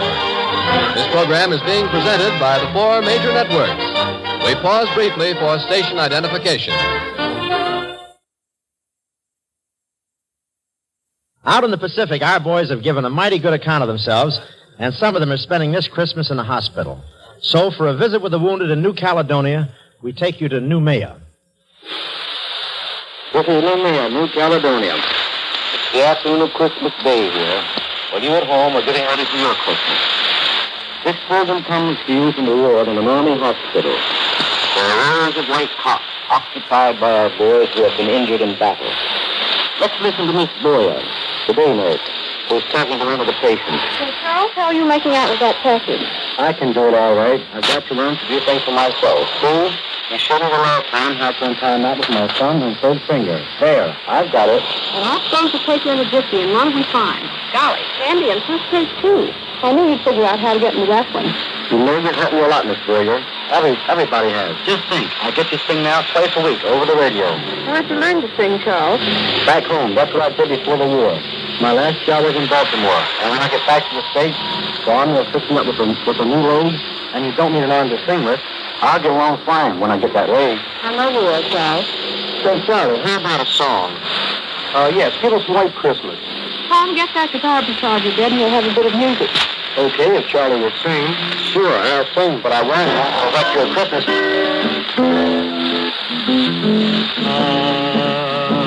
I'm dreaming of a white Christmas,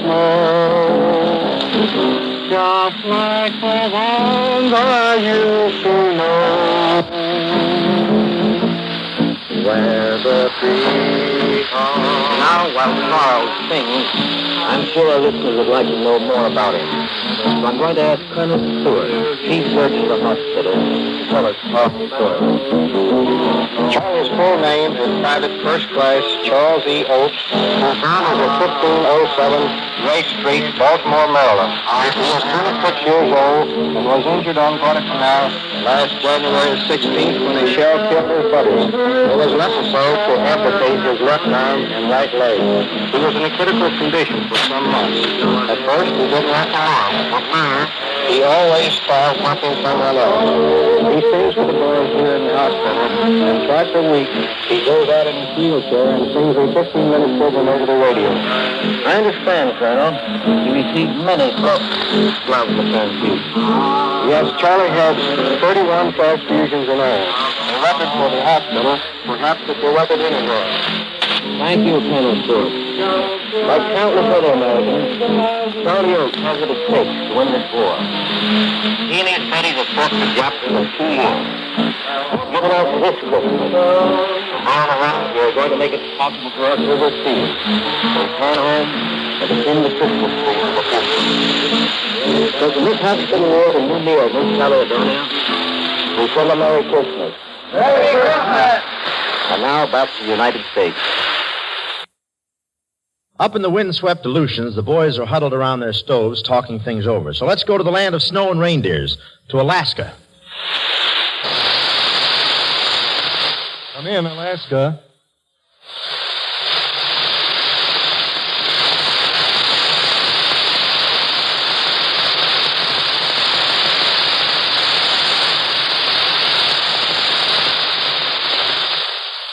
Say, Bing, we're having a little trouble getting Alaska, so step into my office, please. Is that what you read? You look fine tonight. You look well. You look grand. Like my tent? Isn't that a wonderful thing?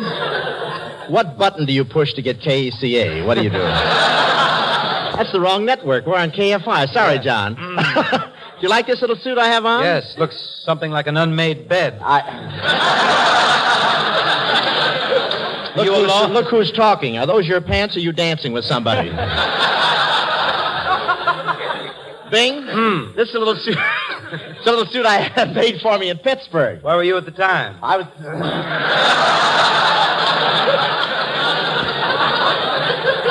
Nevertheless, I like it and I'm going to buy it. I think it looks good, don't you? Yes, love it. Do you like that? Why don't you take the hanger out?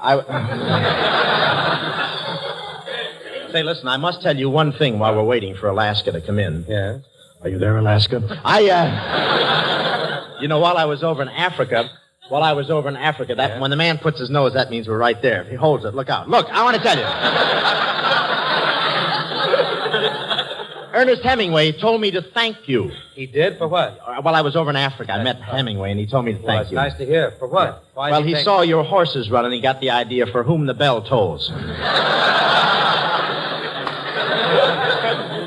You know, and I had a wonderful time over there. Is it true that your horses are the only ones that have racks for their canes? Is it true? Lies. All lies. Filthy lies. Filthy lies. My horses haven't much speed, but they have lovely personalities, all of them. They're charming horses. They are. They're some of the finest horses in Dr. Townsend's club. I want to tell you that. Listen, another thing. Listen, Bing, I want to know one thing. Why were you late for rehearsal tonight? I couldn't get here any sooner. What do you mean you couldn't Well, something very serious happened on the way to the broadcast. I stopped at the stables to see my charges. You did? Is that right?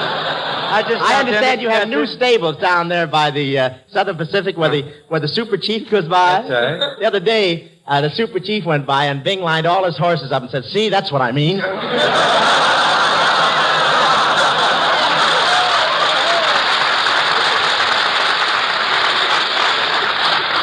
Say, but Bing. What? How about this right here? You want to cut in right there? Yes, Christmas Eve and every other night is silent night for the men of the submarine service. But tonight they break their silence to join us around the Christmas tree as we take you aboard a United States submarine. I can use you. Come in at 9. I am an electrician, mate, first class, aboard a fleet submarine. In speaking for all submarine men, I want to say to our wives and kids back home, to Mother and Dad, and to the sweethearts who wait our return, Merry Christmas and a Happy New Year from Uncle Sam's Submarines. I am the mail orderly aboard, and for a while my job was pretty tough with all the packages and mail for the crew. How did you make out, Joe? Swell. Enough cigarettes to last 2 months and a picture of my best gal. And you, Swede? Well, I got a big fruitcake from home, but made the mistake of opening it up in the mess room. And how about you, Frenchie? You know, the little woman is living back on the East Coast. Well, I got a card saying, Merry Christmas. Please send check. Rent overdue. Boy, things must be pretty tough back there. Boy, you said it. How about you, Chief? Well, the best package all of us could get right now is a big, fat Jap cruiser. Right in hell. Yes, sir. Did you see those turkeys Cookie is working on in the galley? Yeah, and all the trimmings, too. Here we go again. Take her down. Level off at periscope depth. Battle station submerged.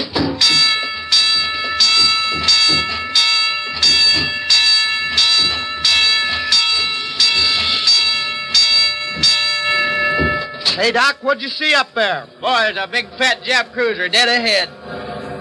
We in the Navy are mighty proud of what our buddies in the Marines and the Army have been doing in the Southwest Pacific. So from this submarine, let us go across the Pacific to New Guinea.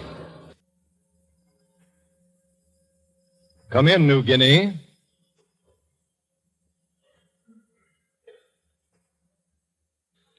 Say, we're mighty sorry the boys in New Guinea can't hear us right now. We had them in the line just a moment ago, and this is the message they sent us. It's Christmas Day here in New Guinea. All over this island, American and Australian troops, together with their native helpers, have managed to observe the holiday to the best of their ability. Some were able to sing a carol or two last night, and a surprising number contrived to attend the religious services held last night and still being conducted today from the north bank of the Massawong River to the bomb-scarred chapels of Port Moresby. But everyone found time to open his presents and read his mail. Other than these activities, Christmas on New Guinea is a case of it being Saturday and another day of war. Trucks going to war or coming back from the war. Planes are either going out or returning from combat missions. And every once in a while, a line of natives passes by, silent and intent on holding up their end of the fight. I wish you had a chance to talk to some of our boys out here. There is Staff Sergeant Paul Blasewitz, formerly the Bronx of New York City, and now with the Troop Carrier Command. Blasewitz is a tail gunner in a flying fortress, only they don't carry bombs, they carry freight. They call them fighting freighters because that's where they haul things they've also got to be able to fight. This is his second Christmas out here, but he says this one is a lot better than last year because they're better organized for things like Christmas. For instance, this morning he made his usual run, but by the time we hauled some stuff over to the boys at Arroway, that's over on New Britain, and the Japs didn't give us any trouble at all. Just now, Blasewitz is taking it easy, waiting for the next job to come along. And then there are the Australians down here. Boy, what a bunch of fighting men. Just now, many of them are spending their Christmas up in the Ramu Valley. You know, they've got a funny custom in the Australian Army. All of the officers roll up their sleeves and serve the Christmas dinner to the enlisted men. And that's going on today wherever the Aussies are fighting. And that's what's happening out here in New Guinea. We know that all you people back home are working with all your might to make such a broadcast as this completely unnecessary on Christmas Day of 1944. And that's the message. Well, believe me, fellas, we can't wait till the American forces return to the United States, but we realize there still is a big job ahead. A very big job to be done on both sides of the war and home fronts, and the sooner we finish both jobs, the sooner our boys will come home. You know, Robin, the Navy is doing a huge share of that job, too. Boy, you can say that again, Bing. Let's cut in on Christmas Eve doings on one of Uncle Sam's mighty battle wagons. To greet the holy night that gave the world its Christmas rose, its King of love and light. This is Christmas Eve with the Blue Jackets aboard a United States battleship. Listen while Blue Jacket McMillan, Seaman First Class, is singing Jesu Bambino for the ship's crew.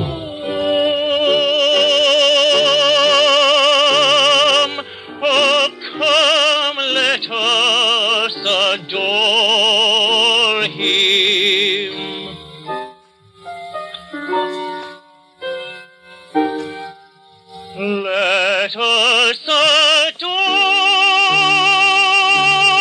him, Christ the Lord.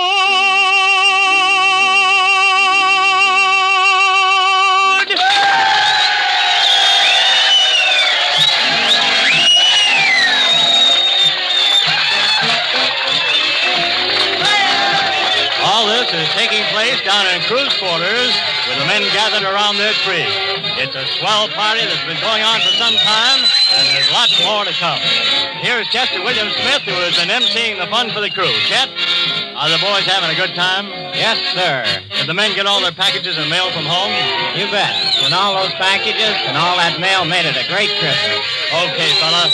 We know you're going to top it all off with a grand turkey dinner tomorrow, but right now, let's get back over there with the band and sailing, sailing.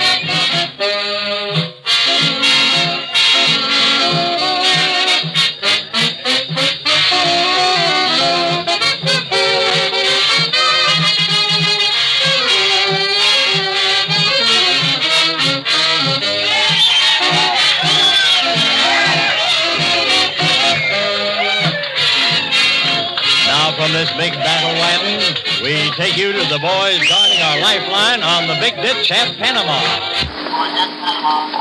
This is Corporal Harvey Chester speaking from Panama. With me is Corporal Wesley Parsons, one of the men who carved out the jungle positions protecting the canal. What are the boys doing at your position tonight, Wes? 100% of them are thinking about Christmas back home. Well, so am I, but that's not all, I hope. No, as a matter of fact, the boys are having a Christmas dance right now. For the first time since we put in that position, there are some girls there. I'll bet that Christmas party is different from the ones back home. It sure is. Instead of snow on the ground, we have green grass. There's a warm breeze and the birds are singing. Oh, how about Christmas services, Wes? There aren't enough chaplains to go to all positions, but we'll hear the midnight service over the radio. Turkey dinner tomorrow? You bet, with all the trimmings. I'm going to wish a Merry Christmas to my folks in Charleston, West Virginia, Wes. Where are yours? Detroit, Michigan. Merry Christmas. From the jungles of Panama, and with a Christmas greeting to all, we take you to Hawaii. This is Sergeant Merle Miller of the United States Army speaking from the Central Pacific area. Naturally, our thoughts turn toward home on this third Christmas Eve since Pearl Harbor, and all of us wish we could be with our families and friends. We're not exactly without friends, but no matter how well you get along with your buddies, they don't take the place of the folks you've left behind. If opening gifts and having a good dinner were all, Christmas overseas would leave little to be desired, but of course there's more to it than that. However, there's going to be plenty of turkey all around, and most of us already have received a generous stack of mail from home. Summing up our observation of the news from the home front, we wonder if victory couldn't be stepped up if there was less time spent on small-town politics, labor disputes, and ballyhoo. We're not kicking, we just wonder. Over here, where all work is considered essential war work, the activities of the civilian and military population are not too widely separated. We still have a 10 o'clock curfew and blackout and early closing hours in town. Taking everything into consideration, we're pretty well off. That was Sergeant Merle Miller, Bureau Chief of Yanks Pacific Edition. Standing by at a vantage point overlooking Pearl Harbor is Marine Private First Class Harry A. Jackson. This 19-year-old Marine from Pitchfork, Wyoming, was in the first wave that stormed the beaches of Tarawa in the Gilberts. Come in, Private Jackson. Since December 7th, 1941, when Christmas was all but totally blacked out, Pearl Harbor is slowly but surely being avenged. Coral Sea, Midway, Guadalcanal, Kiska, and Attu. And now the Gilberts.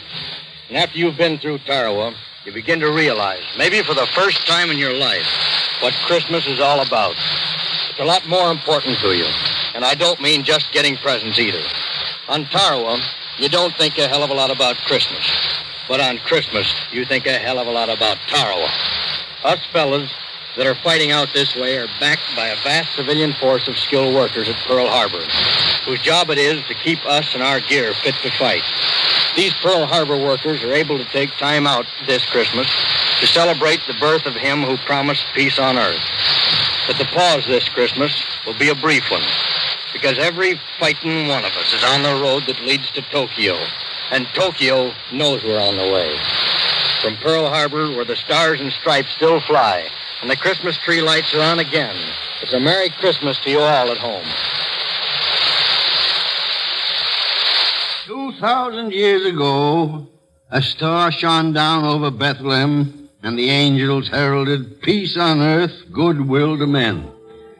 Today there is no peace, and goodwill is shriveled in the flame and smoke of battle, in the hatred and greed of men.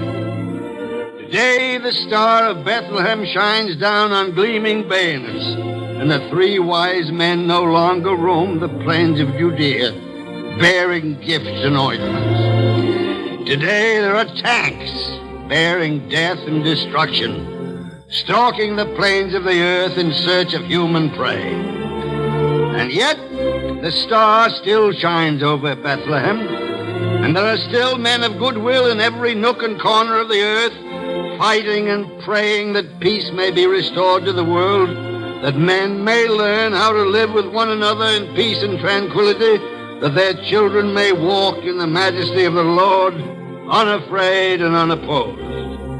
We take you now to Bethlehem, where the star and promise shine forth as they did 2,000 years ago. It's 4 in the morning here, so we're speaking to you from Christmas Day, after the traditional services at Bethlehem, which marked again the birth night of our Savior.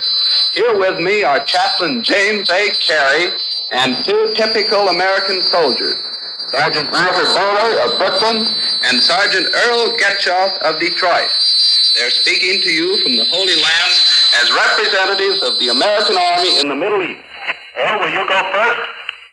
Tonight, I knelt with 60 other American boys on the site of the stable where Christ was born. An American chaplain officiated at a mass there.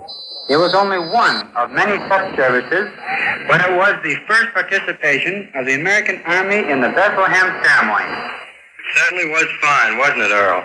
I kept remembering, as I watched the ceremonies in the Church of the Nativity, that Christmas had been celebrated there for 1,600 years.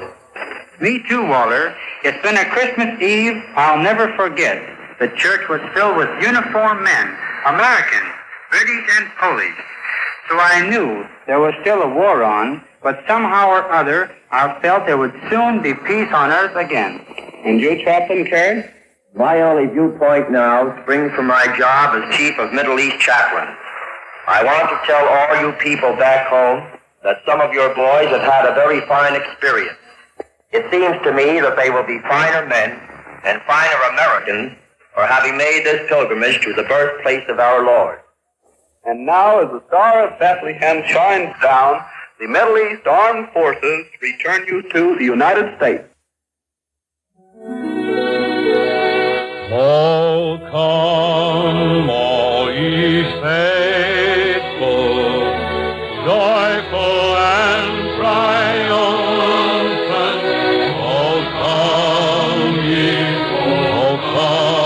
ye to Bethlehem.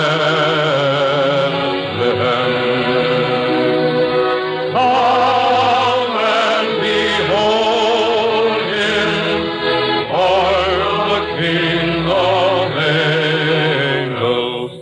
Oh, come, let us adore him. Oh, come, let us adore him. Oh, come, let us adore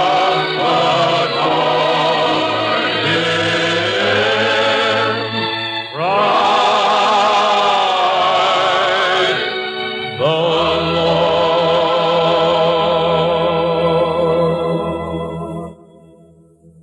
80 years ago, December 24th, 1943, Christmas Eve at the front. We'll take you around the world more as Christmas on the Radio with Wyatt Cox continues in a moment. Trained people are needed to meet disasters.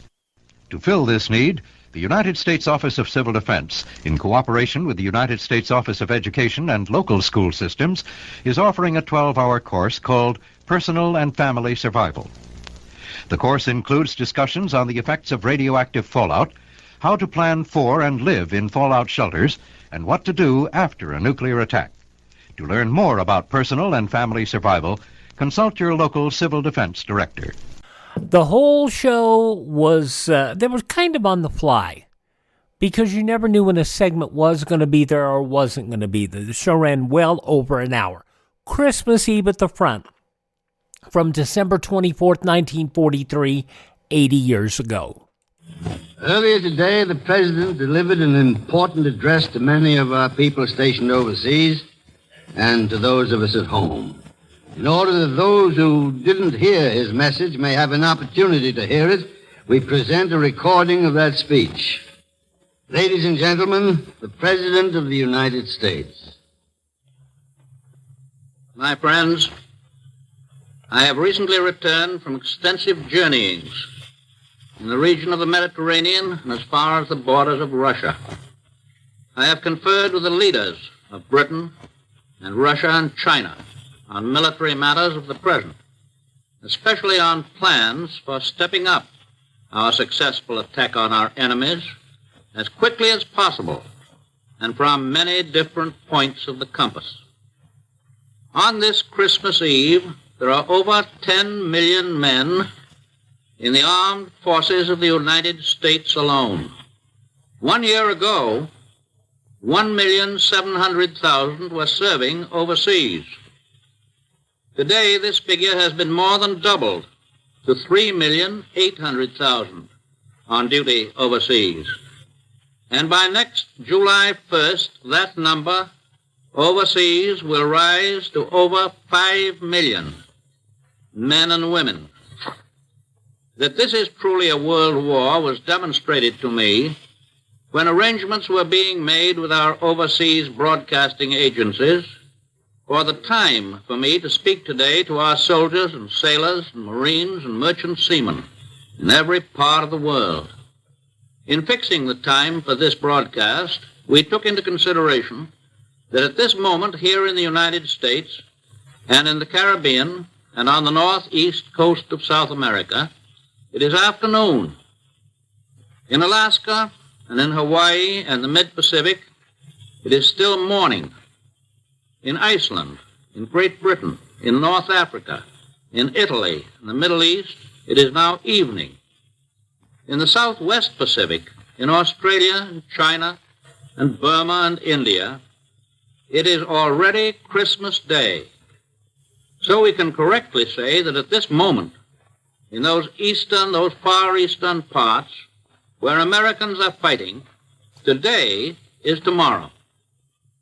But everywhere throughout the world, through this war that covers the world, there is a special spirit that has warmed our hearts since our earliest childhood.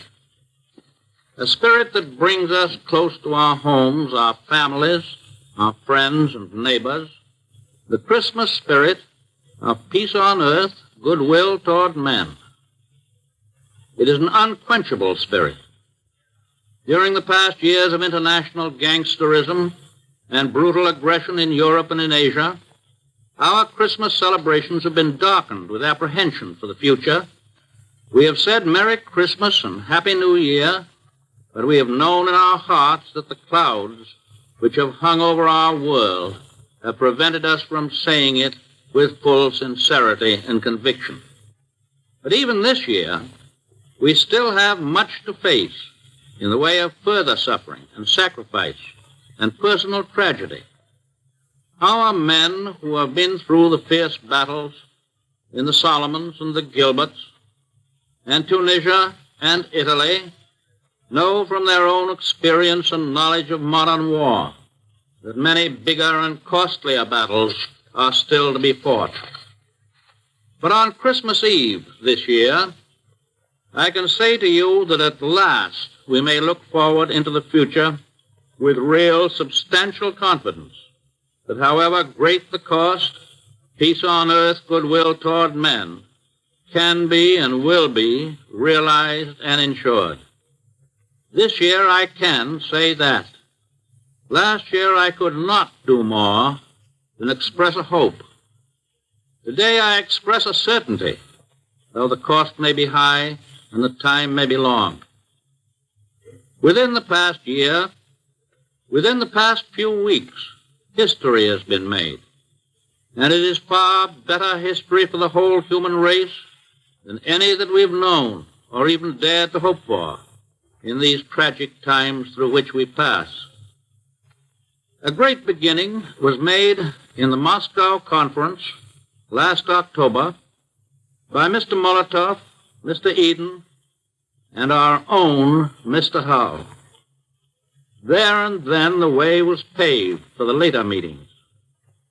At Cairo and Tehran, we devoted ourselves not only to military matters, we devoted ourselves also to consideration of the future, to plans for the kind of world which alone can justify all the sacrifices of this war. Of course, as you all know, Mr. Churchill and I have happily met many times before, and we know and understand each other very well.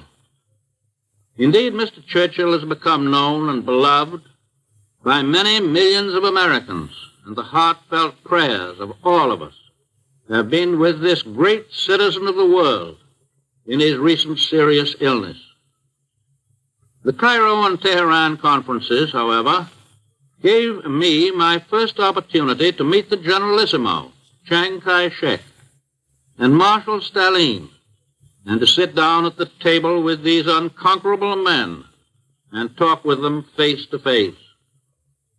We had planned to talk to each other across the table at Cairo and Tehran, but we soon found that we were all on the same side of the table. We came to the conferences with faith in each other, but we needed the personal contact. And now we have supplemented faith with definite knowledge. It was well worth traveling thousands of miles over land and sea to bring about this personal meeting and to gain the heartening assurance that we are absolutely agreed with one another on all the major objectives and on the military means of obtaining them.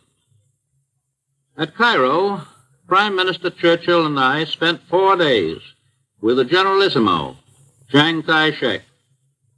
It was the first time that we'd had an opportunity to go over the complex situation in the Far East with him personally. We were able not only to settle upon definite military strategy, but also to discuss certain long-range principles which we believe can assure peace in the Far East for many generations to come. Those principles are as simple as they are fundamental. They involve the restoration of stolen property to its rightful owners and the recognition of the rights of millions of people in the Far East to build up their own forms of self-government without molestation. Essential to all peace and security in the Pacific and in the rest of the world is the permanent elimination of the Empire of Japan as a potential force of aggression. Never again must our soldiers and sailors and Marines and other soldiers and sailors and Marines be compelled to fight from island to island as they are fighting so gallantly and so successfully today. Increasingly powerful forces are now hammering at the Japanese at many points over an enormous arc which curves down through the Pacific from the Aleutians to the jungles of Burma. Our own Army and Navy, our Air Forces, the Australians and New Zealanders, the Dutch, and the British land, air, and sea forces are all forming a band of steel which is slowly but surely closing in on Japan. And on the mainland of Asia, under the Generalissimo's leadership, the Chinese ground and air forces, augmented by American air forces, are playing a vital part in starting the drive which will push the invaders into the sea.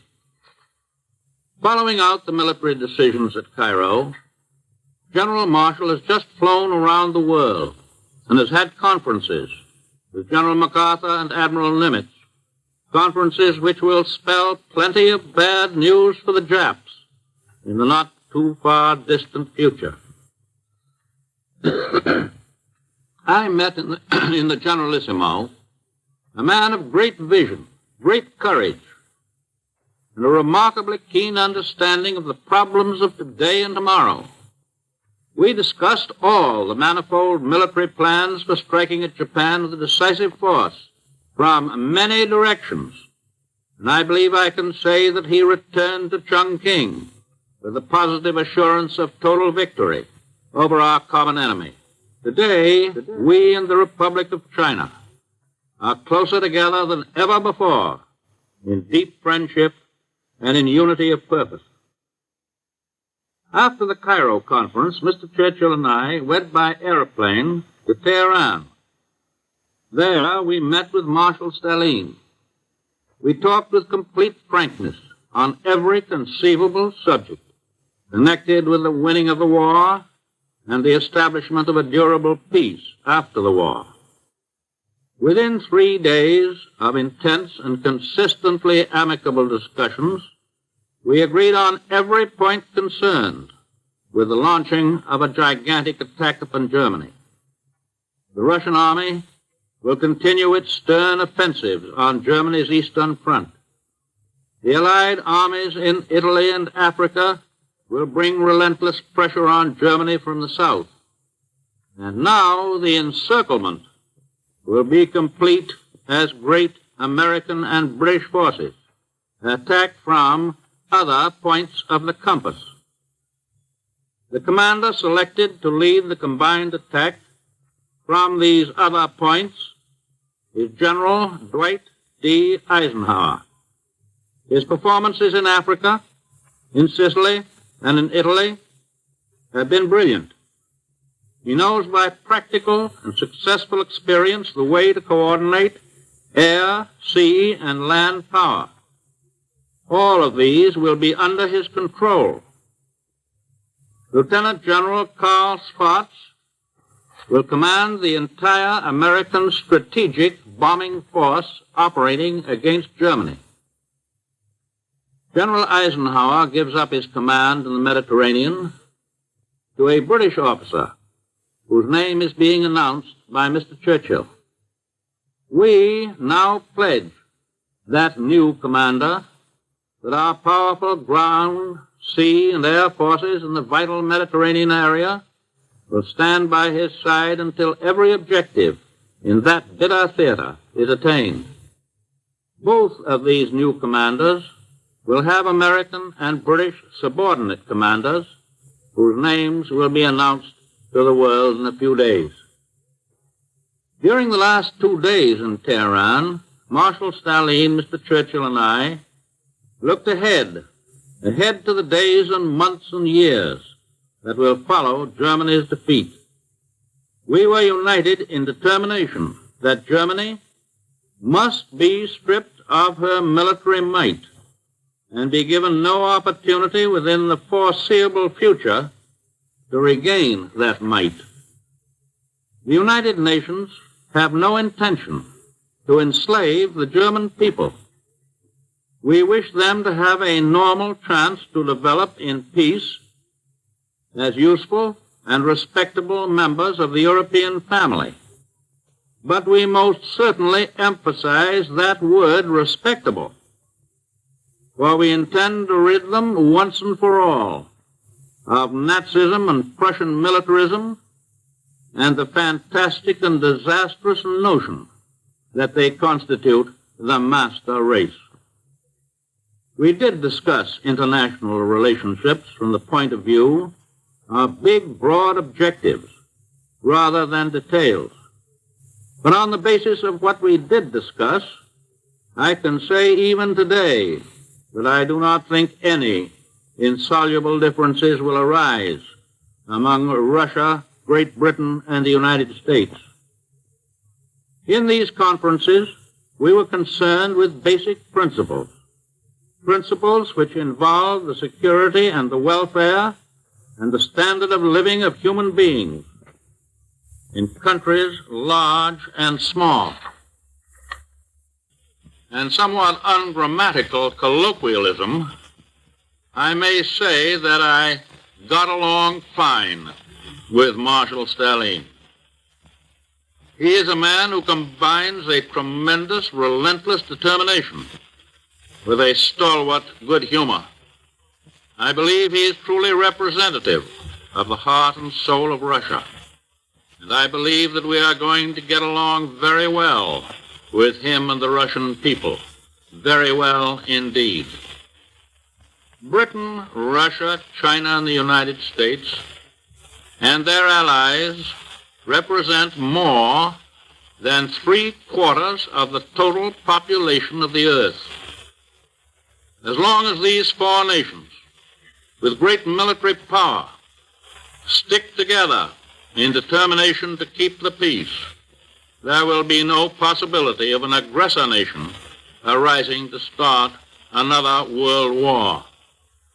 But those four powers must be united with and cooperate with the freedom-loving peoples of Europe and Asia and Africa and the Americas. The rights of every nation, large or small, must be respected and guarded as jealously as are the rights of every individual within our own republic.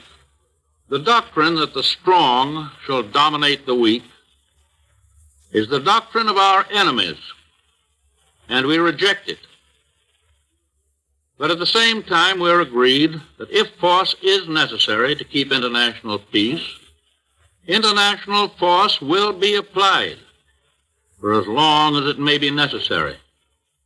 It has been our steady policy, and it is certainly a common sense policy, that the right of each nation to freedom must be measured by the willingness of that nation to fight for freedom. And today we salute our unseen allies in occupied countries, the underground resistance groups and the armies of liberation. They will provide potent forces against our enemies when the day of the counter-invasion comes. Through the development of science, the world has become so much smaller that we have had to discard the geographical yardsticks of the past. For instance, through our early history, the Atlantic and Pacific Oceans were believed to be walls of safety for the United States. Time and distance made it physically possible, for example, for us and for the other American republics to obtain and maintain independence against infinitely stronger powers. Until recently, very few people, even military experts, thought that the day would ever come when we might have to defend our Pacific coast against Japanese threats of invasion. At the outbreak of the First World War, relatively few people thought that our ships and shipping would be menaced by German submarines on the high seas, or that the German militarists would ever attempt to dominate any nation outside of Central Europe. After the armistice in 1918, we thought and hoped that the militaristic philosophy of Germany had been crushed, and being full of the milk of human kindness, we spent the next 20 years disarming, while the Germans whined so pathetically that the other nations permitted them and even helped them to rearm. For too many years, we lived on pious hopes that aggressor and warlike nations would learn and understand and carry out the doctrine of purely voluntary peace. The well-intentioned but ill-fated experiments of former years did not work. It is my hope that we will not try them again. No, that is putting it too weakly.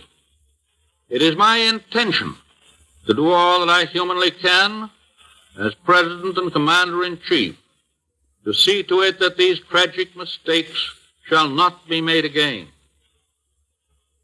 There have always been cheerful idiots in this country who believed that there would be no more war for us if everybody in America would only return into their homes and lock their front doors behind them.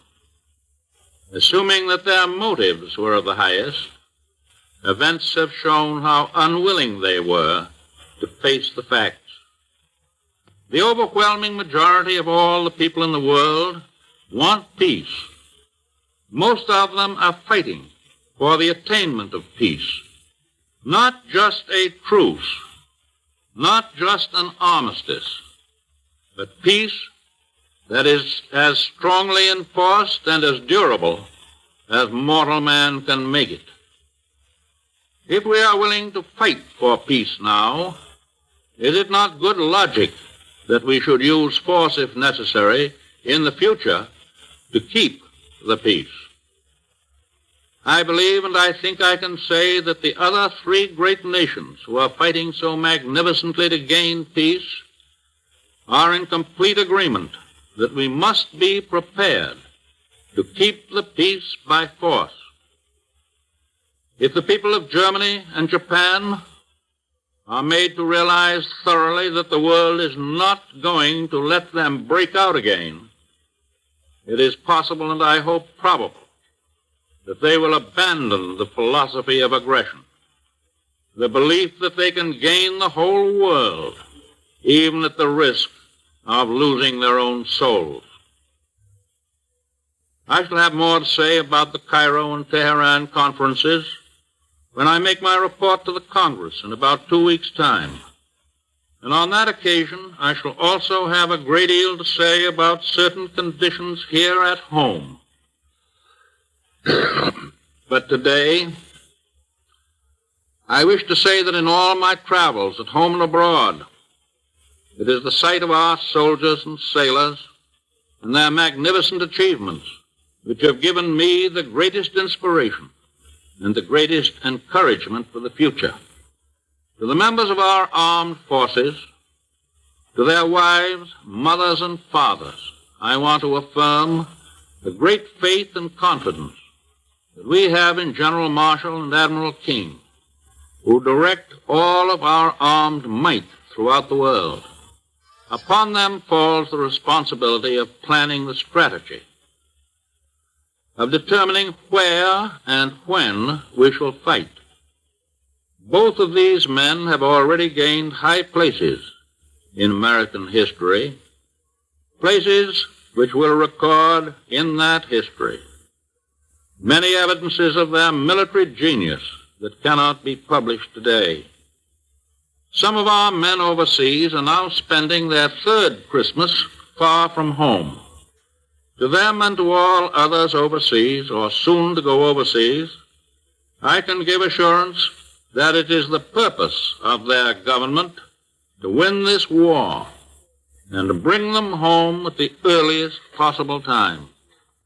And we here in the United States had better be sure that when our soldiers and sailors do come home, they will find an America in which they are given full opportunities for education and rehabilitation and social security and employment and business enterprise under the free American system, and that they will find a government which, by their votes as American citizens, they have had a full share in electing.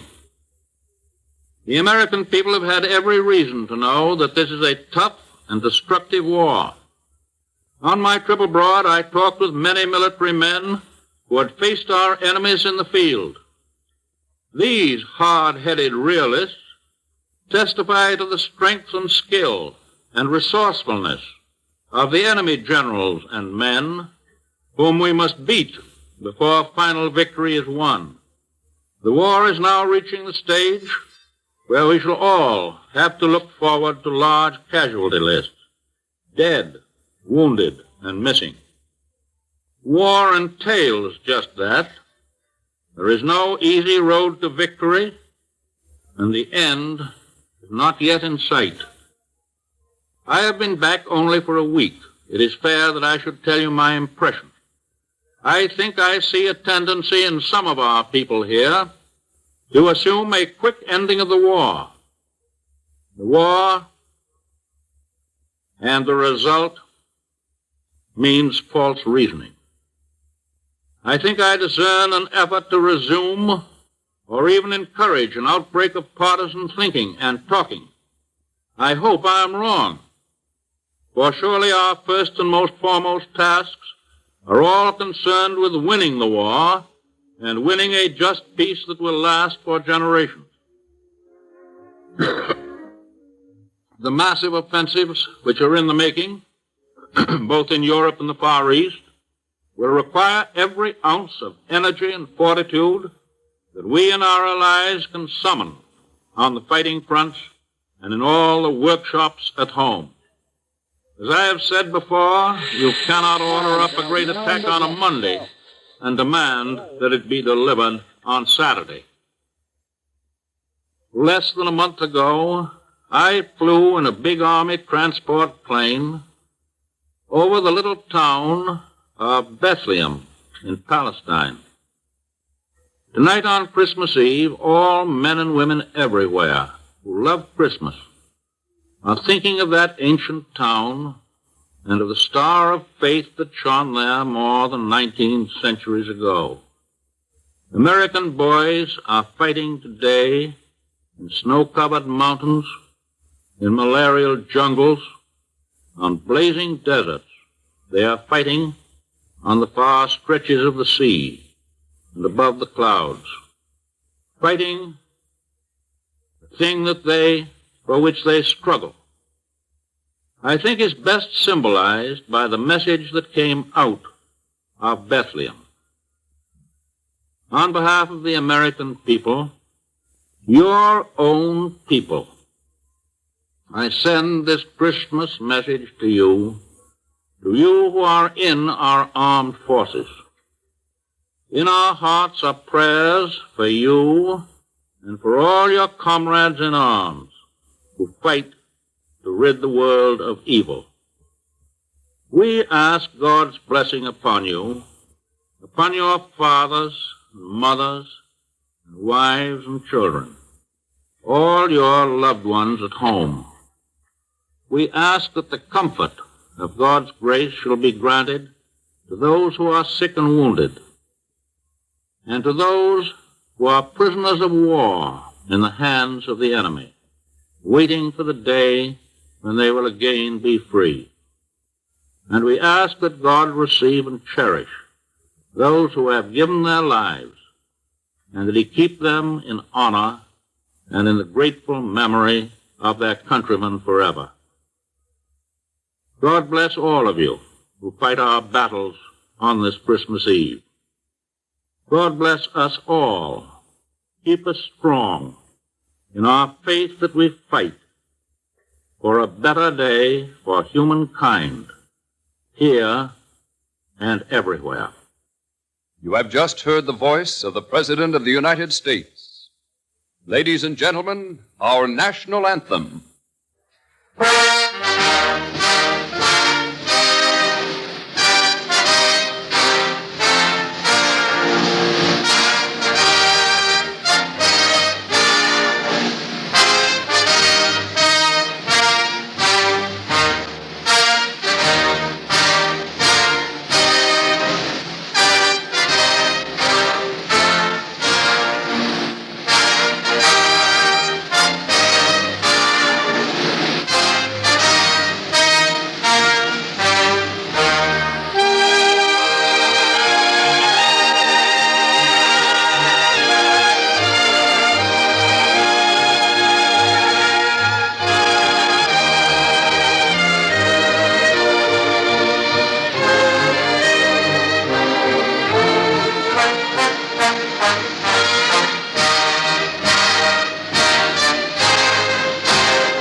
This concludes the special Christmas Eve program conceived by the boys who are far from home this Christmas season. They wanted their loved ones to know how they were observing this day away from home. In order that we might bring you the special program just concluded, the following programs, usually heard over many of these stations, were canceled tonight.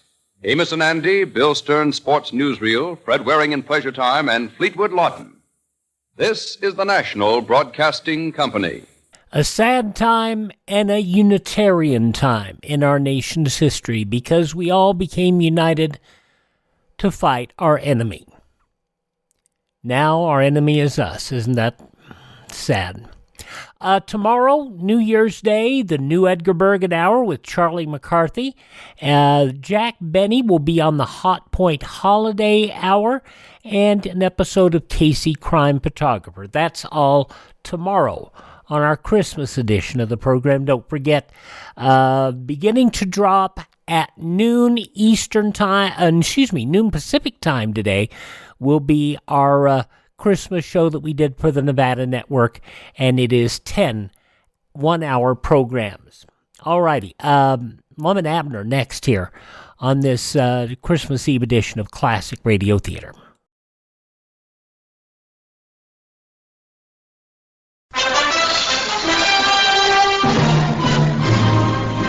If you are planning a new building, the architect can make inexpensive changes in his design to shield against the dangers of radioactive fallout.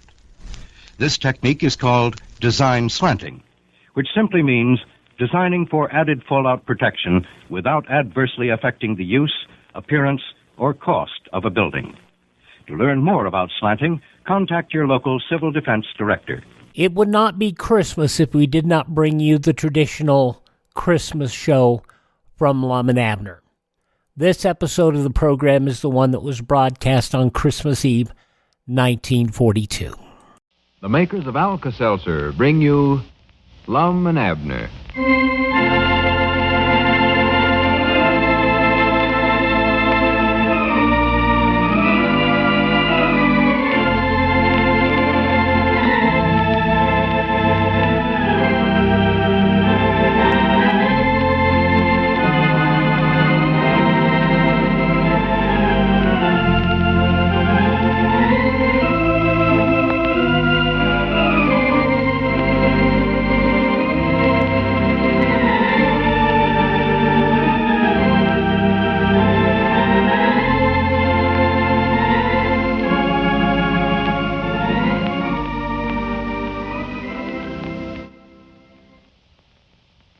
Merry Christmas, everyone. From Lum and Abner and their sponsors, the Miles Laboratories, makers of Alka-Seltzer and One-A-Day brand vitamin tablets. At this time, we'd like to pause here for a moment to thank each and every one of you listeners for your many expressions of friendship and loyalty, for your purchases of Alka-Seltzer and One-A-Day vitamins, for your many letters telling us how much you enjoy these regular visits down in Pine Ridge. In turn, to show their appreciation to you, Lum and Abner have tried especially hard to add their bit to your day's pleasures by giving you a few moments of good, wholesome humor and homespun philosophy. It's our hope, then, that you'll continue to listen and to enjoy. For our part, we'll try our best to make you glad you came. Well, it's Christmas Eve in Pine Ridge now. As one glances down its quaint, darkened streets, lined with snow-covered homes, lights twinkle forth from shuttered windows as on Christmas times gone by. And within these homes, the spirit of Christmas shines brighter than ever as these simple American folk sing peace on earth, goodwill to men. Inside the Jot 'em Down store on this Christmas Eve, we find Lum and Abner winding up a very busy day. Listen. Well, there you are, Newt. Will there be anything else now? No. I reckon that's about all. Couldn't carry no more, no ways. No. No, not unless you got about 3 or 4 more arms. How much does that come to, Lum? Let's see here. $6.90. Fair enough. There you are. 5, 6.50, 75, 85, 90. There you are. Yeah. Much obliged to you, Newt. You're welcome. Say, here's an extra bag of candy for the young'un. Well, much obliged to you. That's mighty thoughty of you, Lum. Oh, not at all. Say hello to the missus, and I hope you have a Merry Christmas. Thanks, and the same to you. Yeah, Merry Christmas, Newt. Oh, me, Granny's I'm wore to a frazzle. wore to a frazzle. Doggies, me too. Reckon it'll be all right, Lum, if I come down early in the morning and finish putting up these orders. Yeah, they're mostly grocers, ain't they? Yeah. Well, the folks won't be needing that stuff till tomorrow, no ways. I'll come down and help you in the morning. Well, good. Better get the phone there. It's our ring, I believe. Oh, Doggies, I hope it ain't another big order stuff. Hello, jot 'em down, store and library. Abner Peabody doing the talking. Merry Christmas. Oh, well, we've been busy, Elizabeth. All right, I'll start home right away, just as quick as we straighten things up a little bit around here. Yeah, well, I'll hurry. Well, honest, I will. All right, honey. Goodbye. Oh, I believe my woman's mad at me. I ought to been home an hour ago to decorate the tree. Oh, well, I reckon we may as well close up anyway. It's getting late, and besides, we're might nigh sold out of everything. Yes, sir, they come near cleaning us out today, you know it. Well, sir, I'll say one thing about the folks. In spite of their rationing and dim-outs and everything, everybody's doing all they can to keep up the Christmas spirit. Oh, yeah. Now, sir, I like to see that, too, Abner, because that's the kind of a spirit we need in times like these. Yeah, we sure do. Doggy, just look at that toy counter there. Ain't but about a couple of things. Wait a minute. Look there, Lum. Huh? Ain't that an electric train in that box there? Why, sure. Well, I thought we sold that. Well, we sold one. We had 2 in stock this year. Well, I never knowed that. Oh, yeah, sold the other one to Walt Bates. Walt Bates? Why, his young'uns is way under too young for something like that, ain't they? Of course, yeah, but just twixt me and you, I think Walt got it mainly for himself. For the land's sake. Growed up man like him, he ought to be ashamed of himself. Yeah, more likely to have it broke before the young'uns ever get a chance to play with it. What he sees in a electric train, I'll never know. Me neither. I don't even know how the silly things work. You don't? No. Well, ain't much to it. Just put the tracks together and plug the cord in a socket somewhere. You know, it might not be a bad idea to look this one over, Abner, just to see that it's in good condition. You ought to find out if it'll run, I reckon. I hate to sell merchandise that's undefected. Oh, me too. Disappoint somebody. Yeah, set the box down here on the floor once. Let's glance at it. Yeah. Let's see, whereabouts a good place to set this up now. Right here, all right, Lum? Yeah, that's good. Just any place will do. Yeah, put it right. Open it up. That's the stuff. Is there any directions with it? I don't know. Won't need them, I don't think. You see, now, first we got to put the tracks together. You see these little wire things sticking out here? That's our ring. Must be Elizabeth. You answer it, Lum. Well, all right. You get to work on the tracks. Yeah, tell her that I just left. Yeah. See now how these things Jot them down, store. Merry Christmas. Mom? Oh, yeah, he's just getting ready to leave for home now, Elizabeth. Them two together, right like... Yes, Mom. I'll tell him to hurry. Yeah. Uh-huh. All right. Goodbye. I believe you better get right home, Abner. Elizabeth says all the relays are waiting for you. Yeah, well, I'm going right away. Am I doing this all right, Lum? No, you're supposed to make a kind of a circle out of them. Huh? You got them tracks running every which way. Oh. Here, let me show you. Yeah, well, maybe you better do that. I'll tell you, I'll set up this depot here, and I'll put this tunnel up. I'm more of a tunnel man, I believe. Better follow the directions on them. I don't want you to get that all mixed up, too. Look here, you got some of this track upside down, or it's even. Well, for the land's sake. Train's got to run on them little tracks. What's wrong with me? I never noticed that. You ain't a railroad man. Mixed up here. I'll watch this. Doggies, if a young'un puts these things together, I ought to be able to do it. Oh, say, Lum, here's a letter dropped out of your pocket when you bent down there just a minute ago. Huh? Ain't that yours? Oh, yeah. It's come today. It's from an aunt of mine up in Wisconsin. You recollect her. Aunt Minnie? Aunt Minnie. Yeah, she's the one that always calls you her favorite nephew. Yeah, that's the one. Well. Hand me a piece of track next to you there. Oh, listen here. Yeah.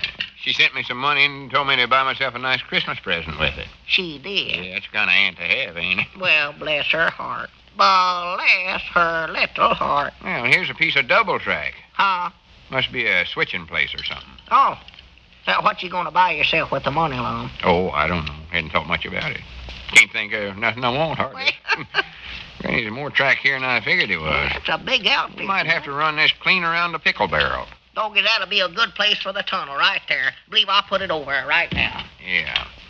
Hey, Abner, speaking about Christmas presents, I ain't got around to buying nothing for you yet. Oh, well, I don't want nothing, Lum. Well, I want to get you something, though. What would you like? Hello, me, I don't know what I'd like. Just forget it this year. No, I ain't going to forget it. You get the phone this time, Abner. Well, I can't leave right now, Lum. This depot will fall apart if I do. Well, I can't leave neither. I'm right in the middle of something. Yeah, more than likely just Elizabeth anyway, and I can't go right now. Yeah, more than likely. Well, evening, Miss Clayton. Evening, Lum. Abner, get up and wait on Miss Clayton. I can't get up. You wait on her, Lum. You're closer than I am. Yeah, but what I'm doing's more important. Just look around the store, Miss Clayton. Take your time deciding what you want. Well, I know what I want. Some of these cranberries here, about 2 pounds. Yeah, well, look them over and see what kind you want. Hand me that screwdriver, Lum. You've just got one kind here. Leastwise, that's all I can see. Uh-huh. How's this looking, Lum? You got the depot kind of crooked there, ain't you, Abner? Are you fellers going to sell me some cranberries, or ain't you? Just help yourself there, Miss Clayton. Take what you want. But there ain't no sacks here. Uh-huh. Does that look better, Lum? Yeah. Just leave your money on the counter, Miss Clayton. Well, I bound you Mr. Huddleston can find time to wait on a customer. There, that takes care of the tracks. Get out the cars and the engine now. Yeah, I'm dying to see that. Anything else you want, Miss Clayton? Well, for goodness sake. She's gone. Huh? Reckon what made her run off and leave that away? I don't know. You never can tell about women folks. I don't get Lum. Looky here. There's a regular little baggage car. Look at that. Why, sure. They always have them. Ain't that cute? Here, hand all the cars to me, and I'll hook them up. Well, I ought to have some of the cars, aren't I? No, I know more about this. Besides, you got to take this cord and plug it into the light socket. That's one of the most important jobs there is, right there. It is. All right, Dogies, give me that cord. Hand it here. I'll fix it up. Well, howdy. Oh, well, howdy, Grandpap. Merry Christmas. Yeah, Merry Christmas. Is this socket all right here, Lum? Yeah, that's fine, Abner. You fellers got any Christmas tree decorations left? No, sir, don't believe we have, Grandpap. We ain't got none, have we, Abner? Yeah, we got a few left. There's some tinsel stuff over there. Whereabouts is it at? My specs is all steamed up. I can't hardly see nothing, hardly. Why, it's in a box just south of the depot there, Grandpap. South of the depot? Yeah. All right, Lum, I'm all set here with the switch now. You want me to turn it on? Not yet. I got to fix something here first. Did you say the depot, Abner? Yes, that's what I said. Well, I ain't got time to go clean to the county seat after decorations. I want 'em tonight.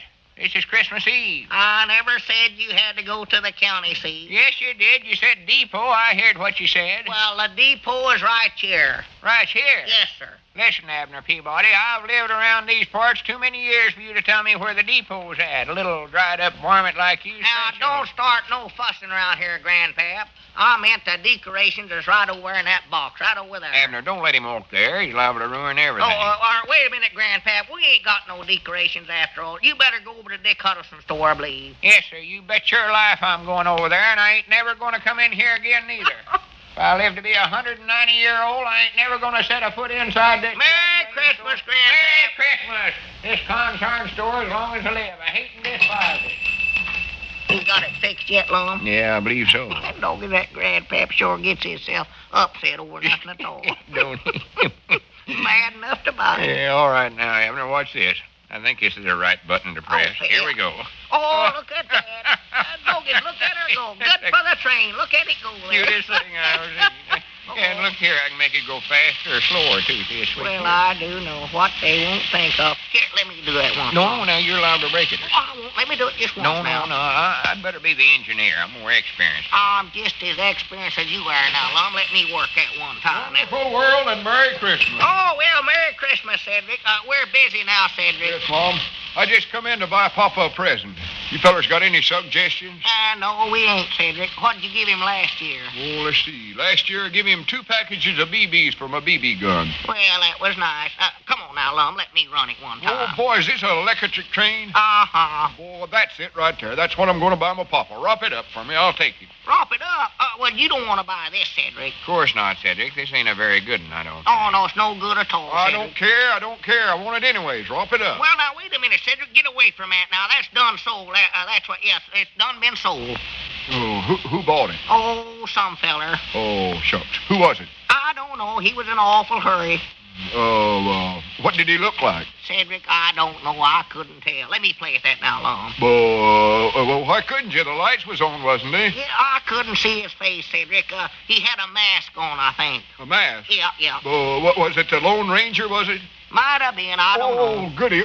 Which way did he go? South, I believe it was. South. Oh, Yeah. Boy, I've always wanted to get a look at the Lone Ranger. I'll see you fellers later. Merry Christmas. Yeah, Merry Christmas, Cedric. Now, Lum, let me run the train. Now, you've been doing it for a half hour now. It ain't been that long. It no has such a done thing. it. Besides, I'm just trying to check everything to see it's in good working condition. Well, I'll check it for you. Wait a minute, there went the phone again. Oh, my. More likely Elizabeth. Now, you better get on home before you get into trouble. Well, are you going home, too?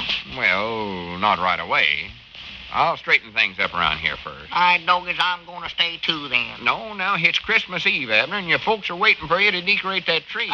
Lum, do you still want to get me a Christmas present? Well, sure I do. Natural. Well, I've just decided what I want. That electric train, that's what I want you to get me. Oh, Grannies, that's a shame, Abner. It's just been sold. Sold? Why, oh, I was just fooling Cedric when I said that. I know, but it's actually been sold. Who bought it? Oh, a lady. What lady? A lady that lives up in Wisconsin. She just now bought it for her favorite nephew. Well, it looks as though Lum is going to have a very Merry Christmas this year, doesn't it? And folks, may this be a very Merry Christmas for you. May the spirit of Christmas and the hope it brings for peace and goodwill among men remain with you always. May the years which lay ahead be good to you and yours. This is the Christmas wish for you from Lum and Abner, their sponsors, the Miles Laboratories, makers of Alka-Seltzer and One-A-Day brand vitamin tablets, and from your announcer, Lou Crosby.